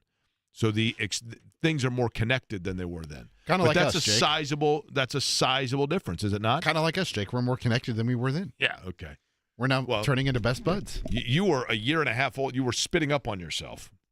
Yeah. You haven't done that in almost 3 weeks. Yeah, I was about to say 3 hours, but okay, yeah. So 239-1070 is the telephone number for tickets to Daughtry, and Seether is the other one, right? That is correct, yes. And this is in October 15th. Everwise Amphitheater, courtesy of our friends at Live Nation. 239-1070 is the telephone number. Eddie, you decided that we are going to do what number caller for this? We will go with caller 3 with tonight being game number 3, and that is James. James. You there, James? How we doing, Jake? I'm good. You? I'm doing better than I was yesterday. I missed out on that Pacer trivia question on these tickets. So wait, so you got in 2 days in a row? I have. What question did you miss? Do you recall? I believe it was the rebounds question. Who was third on that list? He had a gold medal. So I'm required then to give you a Pacers trivia question for this one to make you earn it again, James. You ready? Eddie told me that I was not current enough yesterday with my questions, so I'm giving you a chance all over again. Are you ready? I'm ready. Which Pacer player is a native of Charleston, South Carolina? He's a native of Charleston, South Carolina, and he is the guy that on numerous occasions on this show I have said that you need to find somebody in your life that loves you the way that I love this guy's game. And it's not me. Additionally, James, he played a year of college basketball before being drafted by the Boston Celtics, and he played collegiately at Vanderbilt. Aaron Neesmith. Aaron Neesmith is correct, James. You are on your way. You are on your way. That was easy, wasn't it? That was once you said the Boston Celtics. Did James hang up? No, I put him on hold. I was going to say. I just wanted to make sure. I wanted to make sure. By the way, JMV at the pub, 3 o'clock. He's going to be there until 8 o'clock, so we are going to get you set up for the game. Matter of fact, John is going to be broadcasting for 5 hours leading you up into the pregame. Then 8 o'clock pregame show with Eddie, Mark, and Pat Boylan. Garrison will be working the board for that. That's right. That's radio lingo, meaning he's the producer for it. And then at 8:30, it is game number 3 between the Pacers and the Oklahoma City Thunder. You said you would not be able to attend JMV's remote tonight, Jake. Is that right? I am not able to do so. That is correct. I guess I'll step up to the plate and represent the company at JMV's You remote. going to stop game. by? You know what? I may. Get yourself a Mick Ultra? I may do that. I mean, why not, right? I would if you are there to represent, then I think people would be happy with that, I right? think all of a sudden the pub just got a lot more customers tonight since I'm in attendance compared to you. I'll bet you it's pretty packed regardless, especially if John's going to be there. As far as we are concerned, we're going to go to Oklahoma City, and we're going to do it next with somebody who covers the Thunder. We'll get that side of things for Game 3, and we'll do it to kick off the 2 o'clock hour here on The Fan.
me list the numbers for you earlier today. 9,128 days. 219,072 hours. Or if we're going full rent in terms of the music, 13,144,320 minutes. That is how long it has been since an NBA Finals game has been played in Indianapolis, Indiana. It is only the third time in history that has taken place. And the first time it happened in 1955, it was only because Fort Wayne didn't have an arena to play in, and they came down here and played in the Coliseum. But tonight, it happens again. It resumes a once-in-every-25-year event. Of course, it is the hope that that does not become the norm. The Pacers and Oklahoma City Thunder tonight, Game 3, shifting to Indianapolis. It is tied at a game apiece. And joining us now on the Ryan Geist Brewery guest line, a guy that is covering the other side of it. Andrew Schlecht is a writer that covers the Oklahoma City Thunder for The Athletic, also a podcast producer for The Athletic, and joining us now on the program. Andrew, I will begin simply with this. Even though it is a game apiece, the reality is, and Rick Carlisle would tell you this, I think Oklahoma City has outplayed Indiana in 7 of the 8 quarters for all reality.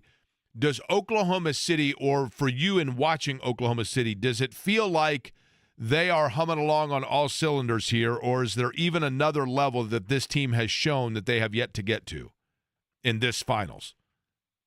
Yeah, I don't think they've quite played up to their standard offensively. I think that Shea certainly did in Game 2. I don't really think anyone did in Game 1.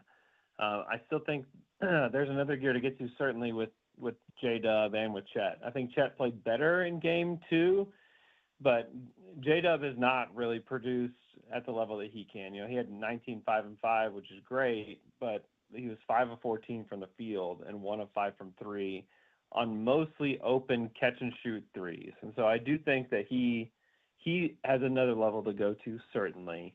And I think that's really the next step for them if they are going to play on all cylinders at any point against Indy. And you're talking obviously about Jalen Williams and Chet Holmgren, two of the guys that, to your point, I thought that was the key. Is there an element of this when it comes to defending Oklahoma City? And I think Indiana may be looking at it this way, but I want you to tell me, Andrew, if this is too dangerous. And that is, look, Shai Gilgeous-Alexander is going to get his 35. We know that. So now it's a matter of limiting the complementary pieces. I thought they got away from that in Game 2, obviously, but can that strategy work of, you know what, we're going to let this guy get his 35. Let's limit everything else. Or then does Gilgeous-Alexander just go for 50 and now you're back to square one? Yeah, I do think that teams have tried. We've seen both strategies, and I think that, it was 3 Wednesdays in a row this season that he had over 50 points. And so he does have that level to go to, and he is very much a guy that will take what the defense gives him. And if teams are trying to stop him, he'll find his teammates. He, like you said, he'll get his 30 to 35 points. That'll happen. But he'll go get 50 if he needs to, especially in these games. Like he wants to win so badly, but he also just kind of knows how to read the game. So if those guys are completely kind of shut out, one, he'll look to guys like Caruso and Aaron Wiggins like he did in Game 2, and he'll look to Cason Wallace, who hasn't really shown up on the box score a whole lot yet. Or Lou Dort is not shy about taking shots either. So like he has other guys to go to, but he's certainly capable and willing to go for 50 as well. When you look at the decision in Game 2, Oklahoma City, in terms of the chess match of starting rotation, they made the first move by taking Hartenstein out as a starter and going a little bit smaller in Game 2. Do they stick with that, number one? And number two, how did that change what they were able to do offensively?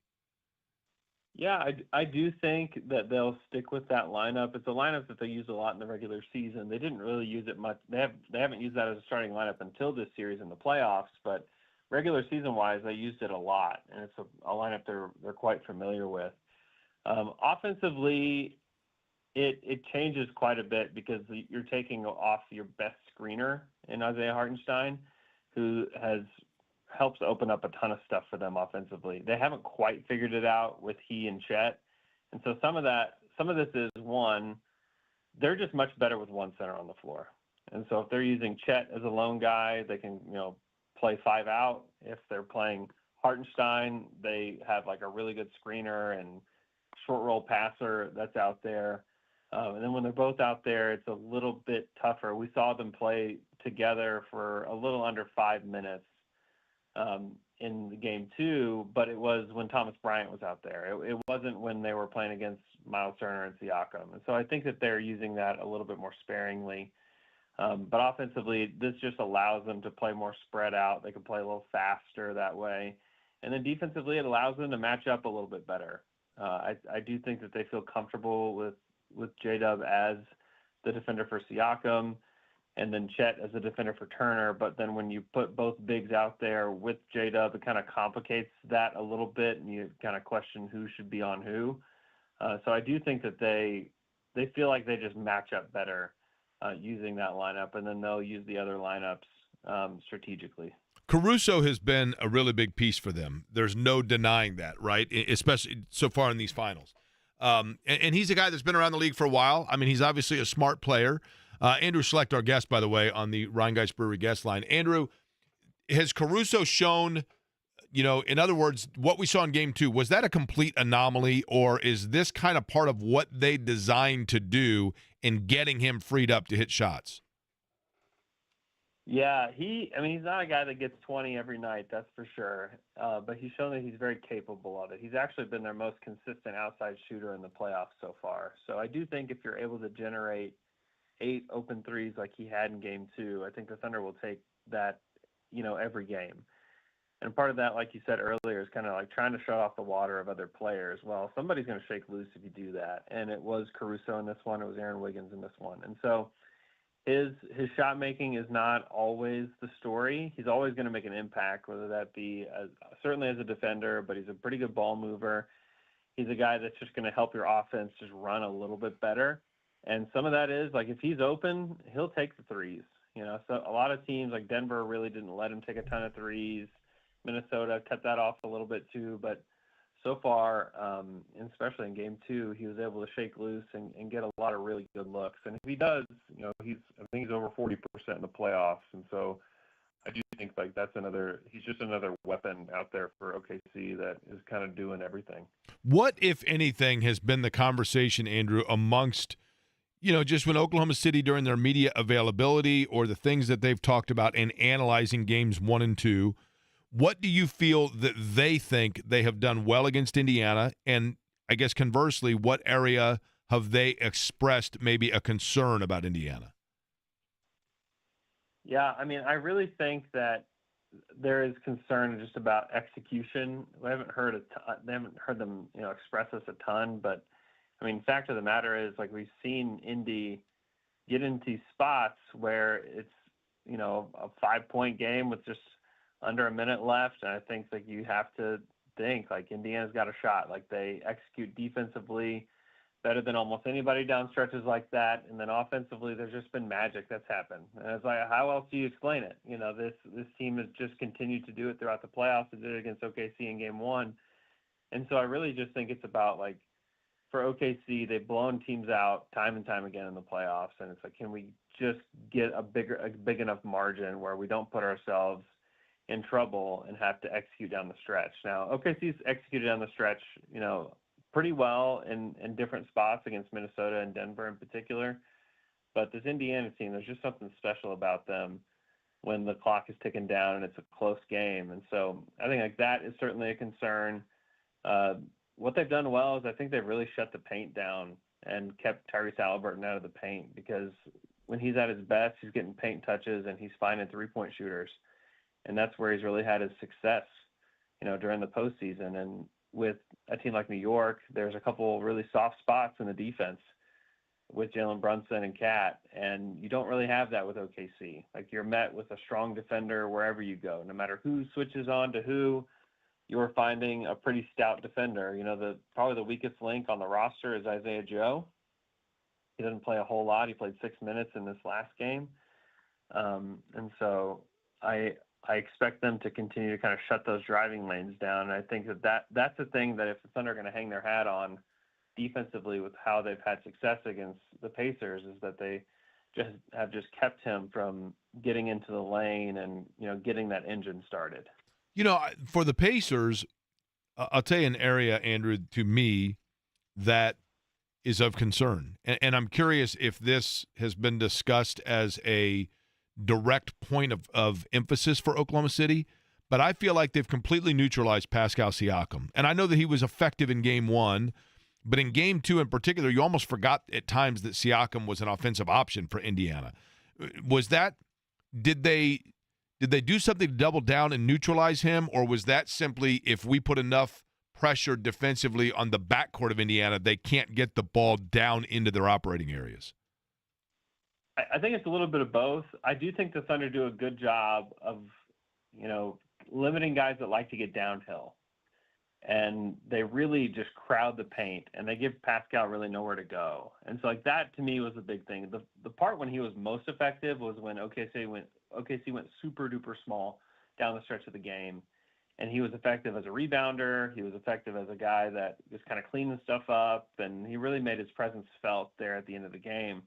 But if OKC stays bigger, and they made a pretty concerted effort to stay bigger with at least one center on the floor, and they would even put Kenrich Williams, who has played small ball center for them some. They'll put him as a four-man out there, and then you just have a lot of guys that are really strong and guys that aren't just going to concede rebounds like that unit did. And so I do think that they understand that to me, he's been the best pacer consistently throughout the playoffs, and I do think that shutting down the paint and just making him play in a crowd when he gets into a driving lane, making him a passer rather than a scorer downhill, has made things pretty difficult for him. He only took 11 shots in game two. I think the Thunder got to be happy about that. Andrew Schlecht is the guest. He's on the Ryan Guys Brewery guest line. He covers the Oklahoma City Thunder for The Athletic. Andrew, in terms of the city itself for Oklahoma City, I don't know if you're native to there or if you're just there, because the job brought you there, but clearly, I think a lot of people see Oklahoma City kind of as like mid-90s Indianapolis, and I mean that in a good way, not a bad way. I think there are a lot of similarities there. But for this city and the franchise fan base itself, what does this run mean? How captivating has it been for the city of Oklahoma City? And then what is the overall feel or vibe about the Pacers as the opposition? Yeah, I was born and raised here in OKC, and it's, this ride in general of just having the team here has been pretty unbelievable. I grew up here, and never in my life, up until I was in my early 20s, did I ever think it would be possible to have an NBA team here. So there's still a little bit of that feeling amongst the fan base. And there's a huge buzz about town. Like, you can't go anywhere without seeing a Thunder flag or a business having, Thunder stuff painted on their windows, and people are just on fire for this team. I mean, it's been really fun to see. And people that don't watch the NBA are all talking about it. I can't go anywhere without somebody trying to talk about the Thunder, whether they know I cover the team or not. People are just wanting to talk about the Thunder. And so it's been really fun.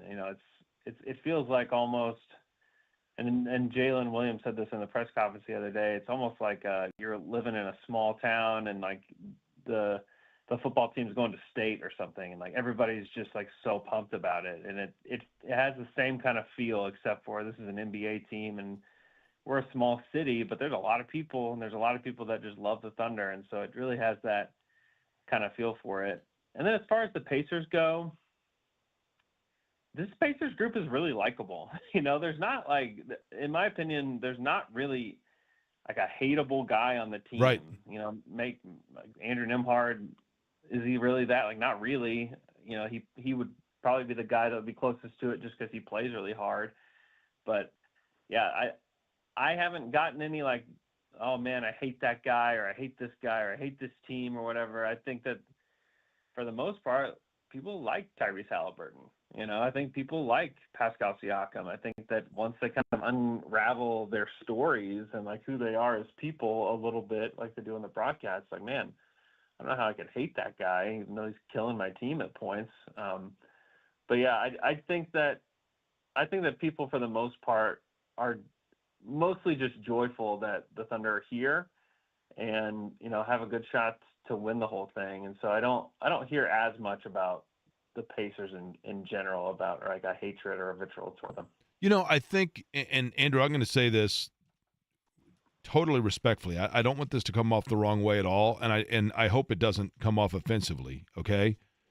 But I can appreciate and respect, and this has not been just this year, right? I mean, the Oklahoma City Thunder has been a franchise since they came from Seattle that has been competitive. They've been to a finals before. They've had marquee players.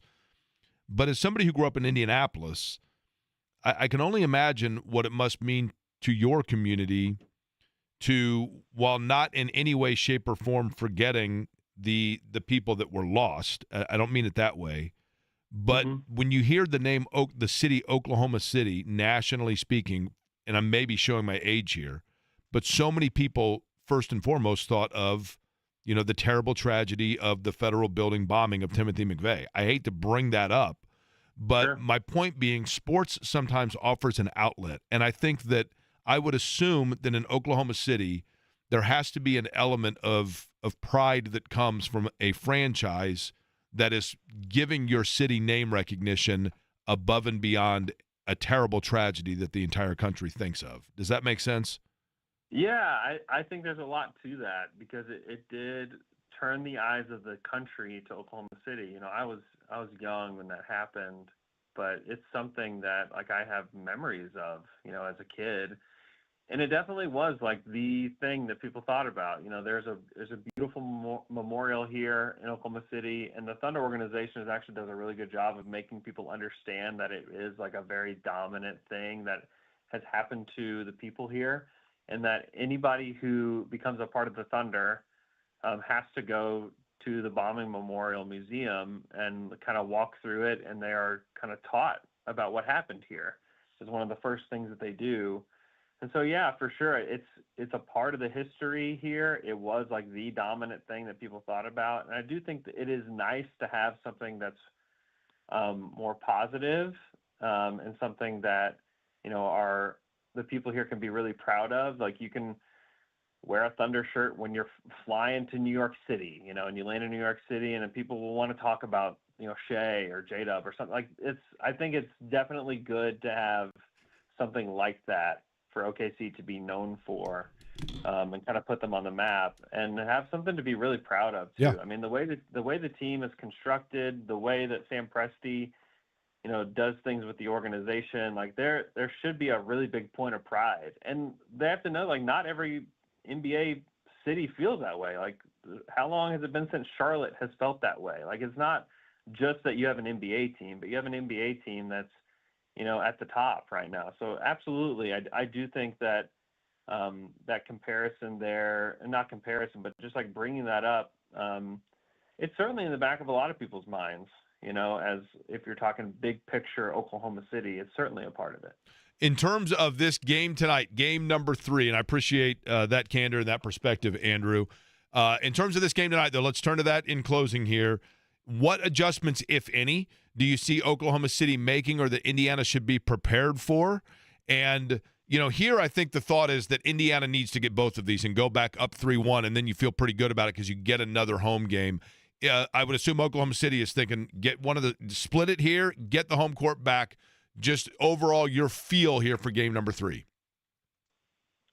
Yeah, it is so hard. There's a Steve Nash quote where he says, like, when you win a playoff game, it feels like you're never going to lose again, and when you lose a playoff game, it feels like you're never going to win again. And so carrying like themes over and like adjustments is it's been kind of hard, honestly, because the Thunder have looked so different game to game in a lot of these.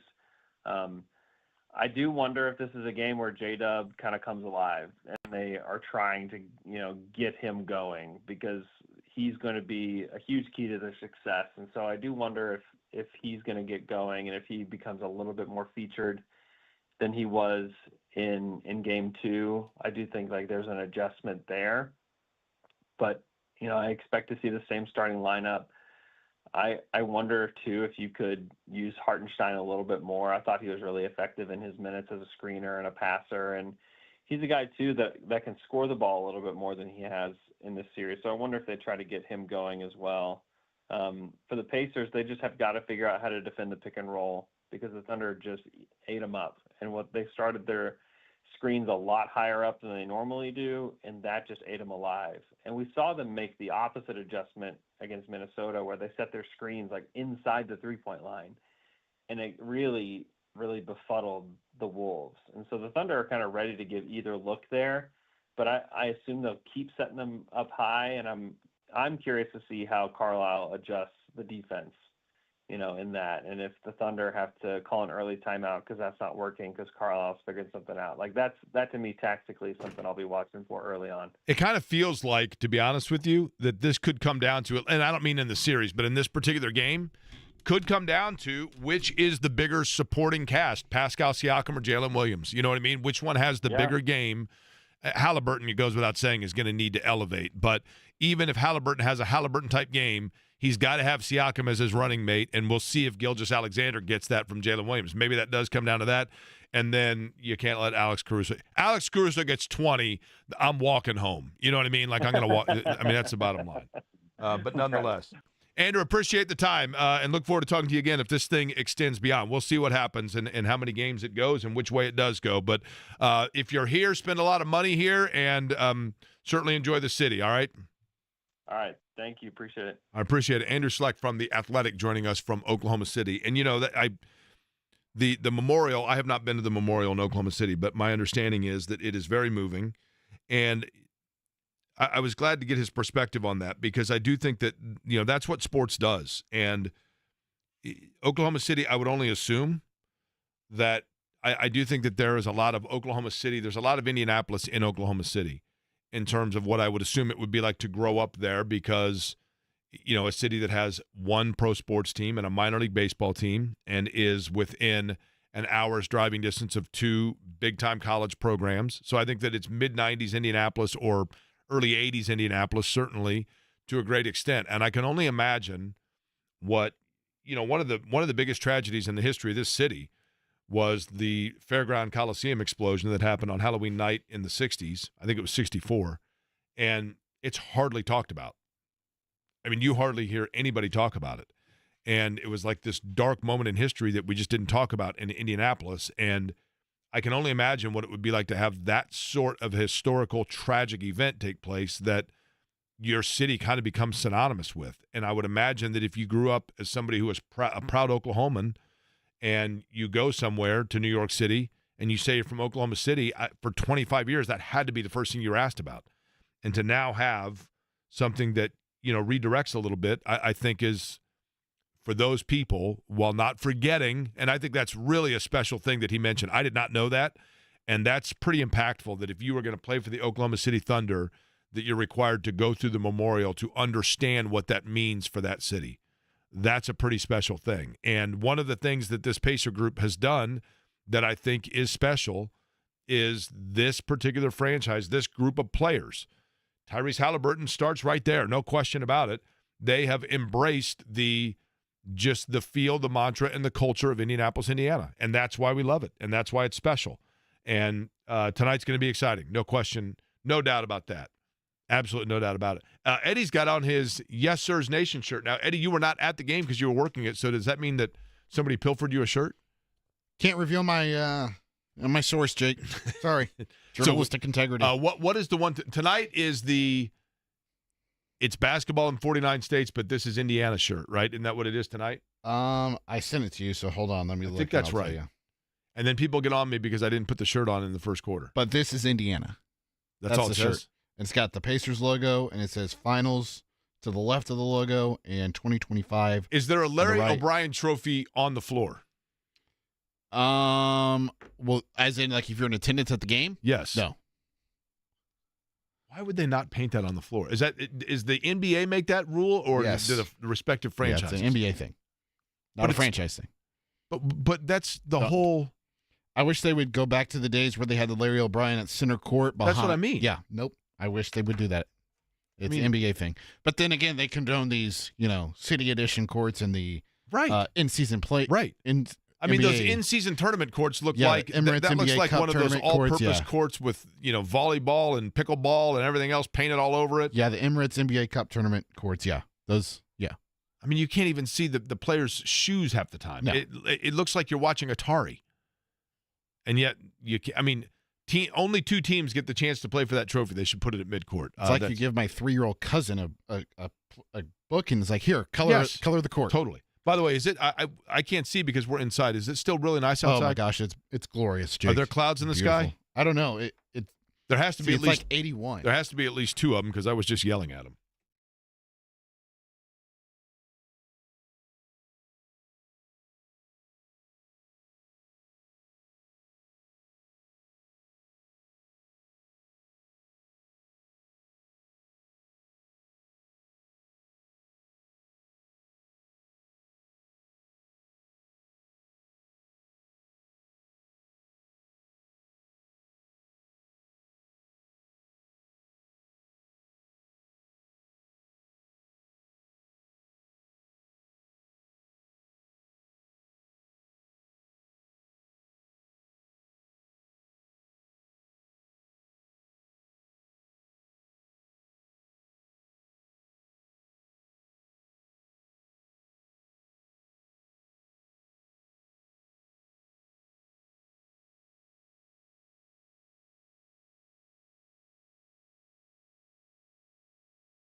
One of the things that certainly didn't quietly go over the course of the last 24 hours in Indianapolis sports, but understandably got buried a little bit, was yesterday the press conference with Kalen Irsay, Casey Irsay, and Carly Irsay-Gordon. Obviously, Casey Irsay-Foyt, Kalen Irsay-Jackson, and Carly Irsay-Gordon, the three daughters of Jim Irsay, about the transition of ownership. Now, again, it's not the time for it now, but I'm still very curious, and I'm very hopeful. Obviously, clearly, it is. They understand what this franchise means to this city, so that I don't worry about that aspect of it. I am curious about the inheritance tax that is going to be levied and how that all works out. But that's for another day. But there were two things that came about. And I think a lot of people were very encouraged after hearing Carly Irsay-Gordon in particular, who is the principal owner and CEO. And when she was discussing, and I thought she made a very good point about, people were like, why is she always wearing a headset? And she mentioned, listen, if I knew that I was going to be taking over as I did, that ultimately, certainly didn't think it would be this soon, but ultimately knew that I would be taking over the franchise, then in that regard, it was important for me to understand the communication that takes place on all levels so that I know everything that goes into it. I thought that was a very astute and noted point. But she also was asked about where the franchise is right now. Shane Steichen, the head coach, Chris Ballard, the general manager, the fact that you have, the number of years that it's been since a divisional title, and each team in the division has won 2 since the Colts won their last. And she had this to say about where things stand right now for the Indianapolis Colts. We are very confident. Having said that, I think, as my dad said before he passed, Chris and Shane know that they have things they need to fix. And we talked about not micromanaging people, but also we have a standard here and it hasn't been good enough. And, winning is great, but I would even take it a step further in saying, we're really committed to being the best.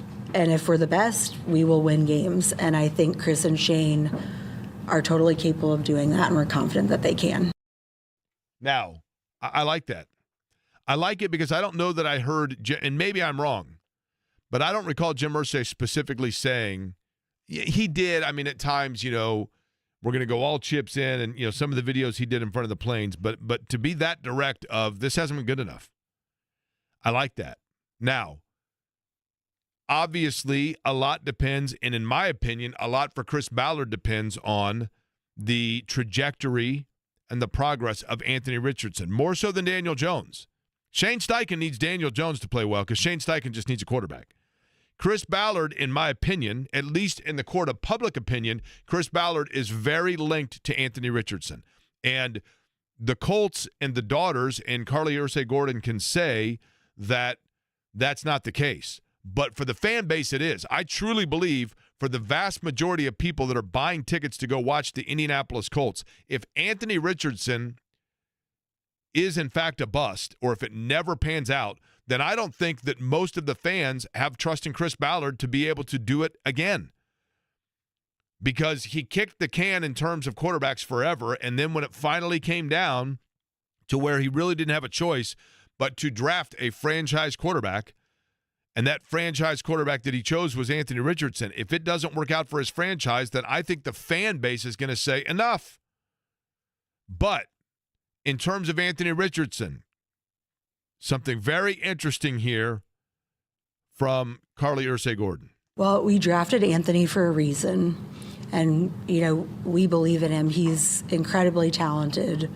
And sometimes when you draft players, they have rough starts, they have injuries, they've got those things that they need to go through. But I think it's way too early to tell. And I know Chris and Shane, they'll let us know as we go along. But I think he has all the potential in the world. And if he wants to prove it, he can, and he will if he wants to.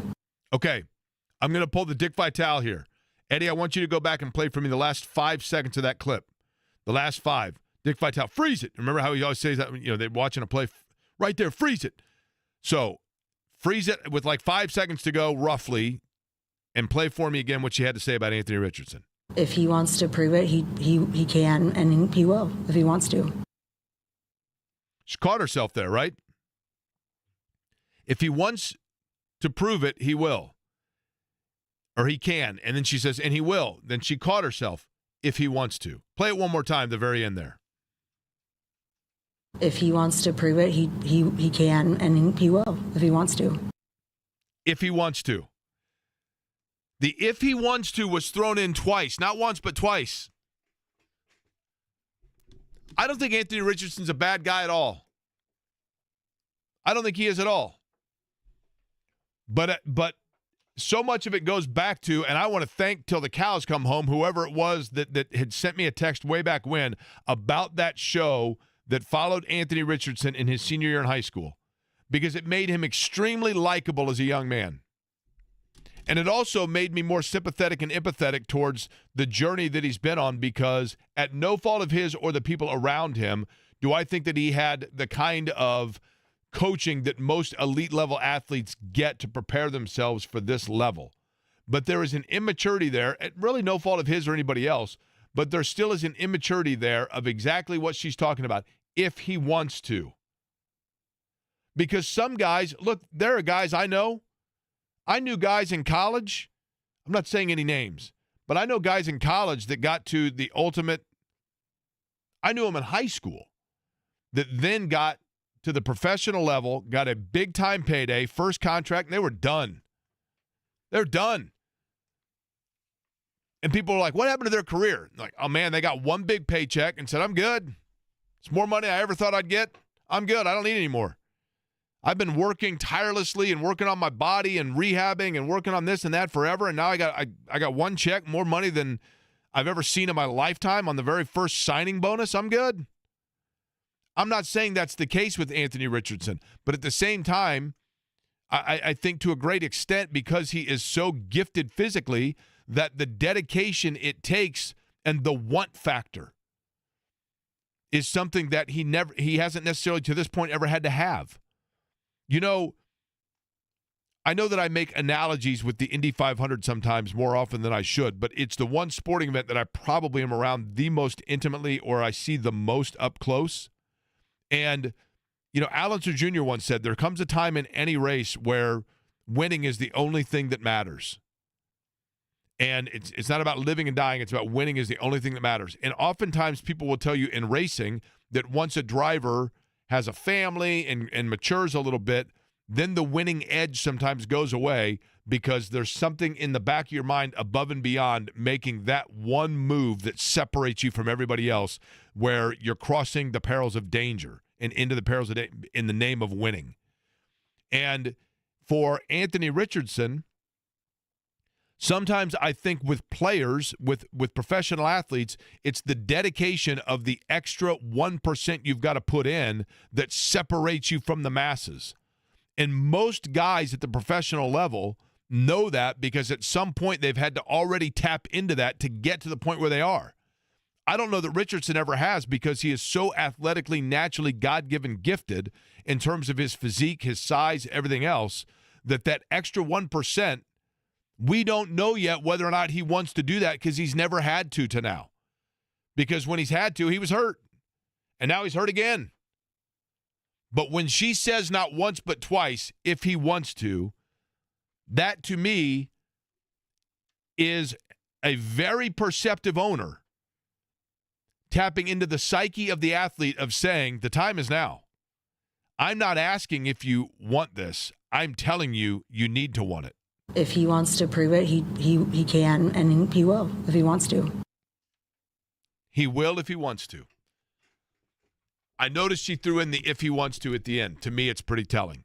John, by the way, 3 o'clock pub. Still time to get down there. He's going to be with you until 8 o'clock. But we will put a tie on things on our end next.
All right, I'm juiced, Eddie. I am totally psyched and stoked for tonight. And, it is kind of surreal to me because I feel like, and you tell me if this makes sense, Eddie. Are you a beer chugger? No. Okay. Why? I was going to say, Jake, if they have like Celebrity Row right in front of you and it's Jeff Foster sitting there and they pan to Jeff Foster and you're right behind him, and I was going to say you should just crash it and just start pounding a beer. I don't think I've ever chugged a beer, to be honest with you. But you think tell Shannon me, would be embarrassed if you did that? For the finals, she'd probably be like, whatever. But yes, probably. They had at one time, I don't know if I should say this. I don't think this is the case anymore. There was a time where they were not allowed to show her on the video board, on the Jumbotron. Really? Yes. Not because of anything she'd done. I'm just saying that it was requested that they not. But regardless, I don't know if I should have said that. It feels to me, and maybe it's because it's so spaced out and it's a 7-game series, but it kind of feels to me like so far the city has kind of not taken for granted, but like that people are just like, oh yeah, the Pacers are in the finals. And it's just a different feel than it was in the first go-round. And I think part of that is because there are fewer people that work in concentrated areas like downtown. Most people, like, there's more work from home. You don't get all the buzz of downtown and city market and all those kinds of things where people are collectively all in one spot. But I don't know. Like, it just kind of feels like it's this rite of passage now. Like, oh, yeah, the Pacers are in the finals. It's cool. I mean, I think it's going to be electric down there tonight, but I'll tell you what's interesting is if it goes 7 games. If it goes 7 games, Game 7 would be at night, the night of the Road America race for IndyCar. Now, can you imagine the speed that I will be doing to get home? Here's the thing, Jake. The superstitious guy that I am, I'm telling you, don't come home. Last time you weren't there in a must-win, Game 6. Well, Game 7's on the road. Game 7's on the road. I know. I don't care. I need you to stay wherever you're at. You missed Game 6 because of IndyCar, and you could not be in attendance, so you were, I don't know how you were consuming the game. I watched it in the the Motor City Casino in Detroit. Okay, so then you need to find the casino wherever it is that you're going and watch it there with Nick Yeoman and the rest of the crew. Okay. We must sacrifice it. I will tell you this. This is, undoubtedly, Eddie, I will tell you this. If the Indiana Pacers have an opportunity to be the NBA champions, then I will absolutely do whatever it takes to be watching it with Shannon if they were to win it. 100%. So maybe I would take her to Elkhart Lake, but I want to be standing right next to her when the clock hits 0 and they are the NBA champions. How romantic of you, Jake. Well, no, but I'm telling you, like, I know what it would mean to her. I know. It would mean, like, believe me, I think if she had the choice between that or me, probably I'd be on Tinder in a month. Now, right? where does JMV factor in? How would that rank? She's probably on her way to the pub right now to go see JMV at 3 o'clock. He's going to be there till 8 o'clock broadcasting tonight, getting you set for game number 3. Keys to the game, if you will. I think a big thing. I know I've talked about it ad nauseum and maybe to the point of wearing it out.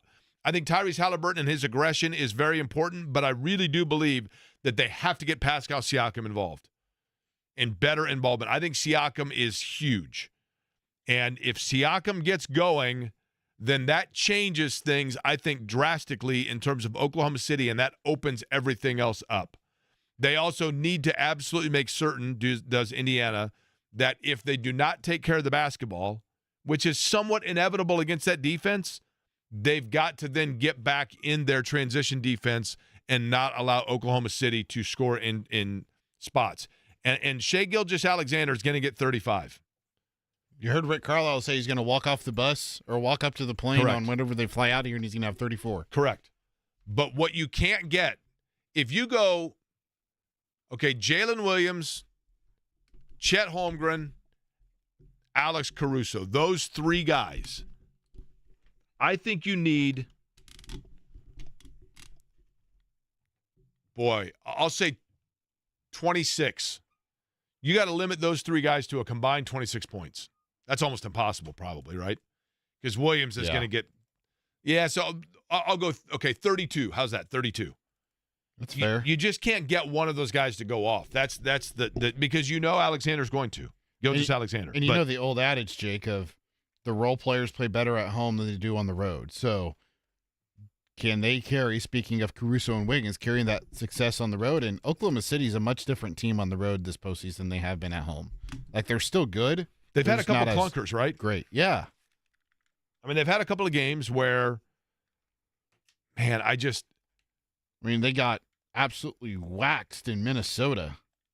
The Pacers need to win. They need to obviously win out. They did what they needed to do. But they have to, as Reggie Miller used to say, you got to hold serve. And it's very easy to get caught up in starting to think what happens if they can win 3 and da-da-da. You got to go one game at a time. And it starts tonight. And what did I say at the beginning of the show? 25 years. All the things that have happened. All the waiting. All the anticipation. All of the disappointment of those games against the Los Angeles Lakers. The woulda, coulda, shoulda of the overtime games and Kobe Bryant's heroics and waiting to get back. And all of the moments of the near misses in the conference finals and the Miami Heat and LeBron heroics and the Larry Johnson 4-point play, even though that was before that.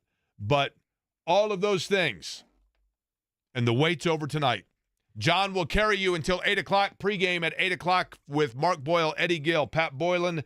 Tip-off at 8:30. We'll talk about it all tomorrow, and I thank you for listening to Query & Company.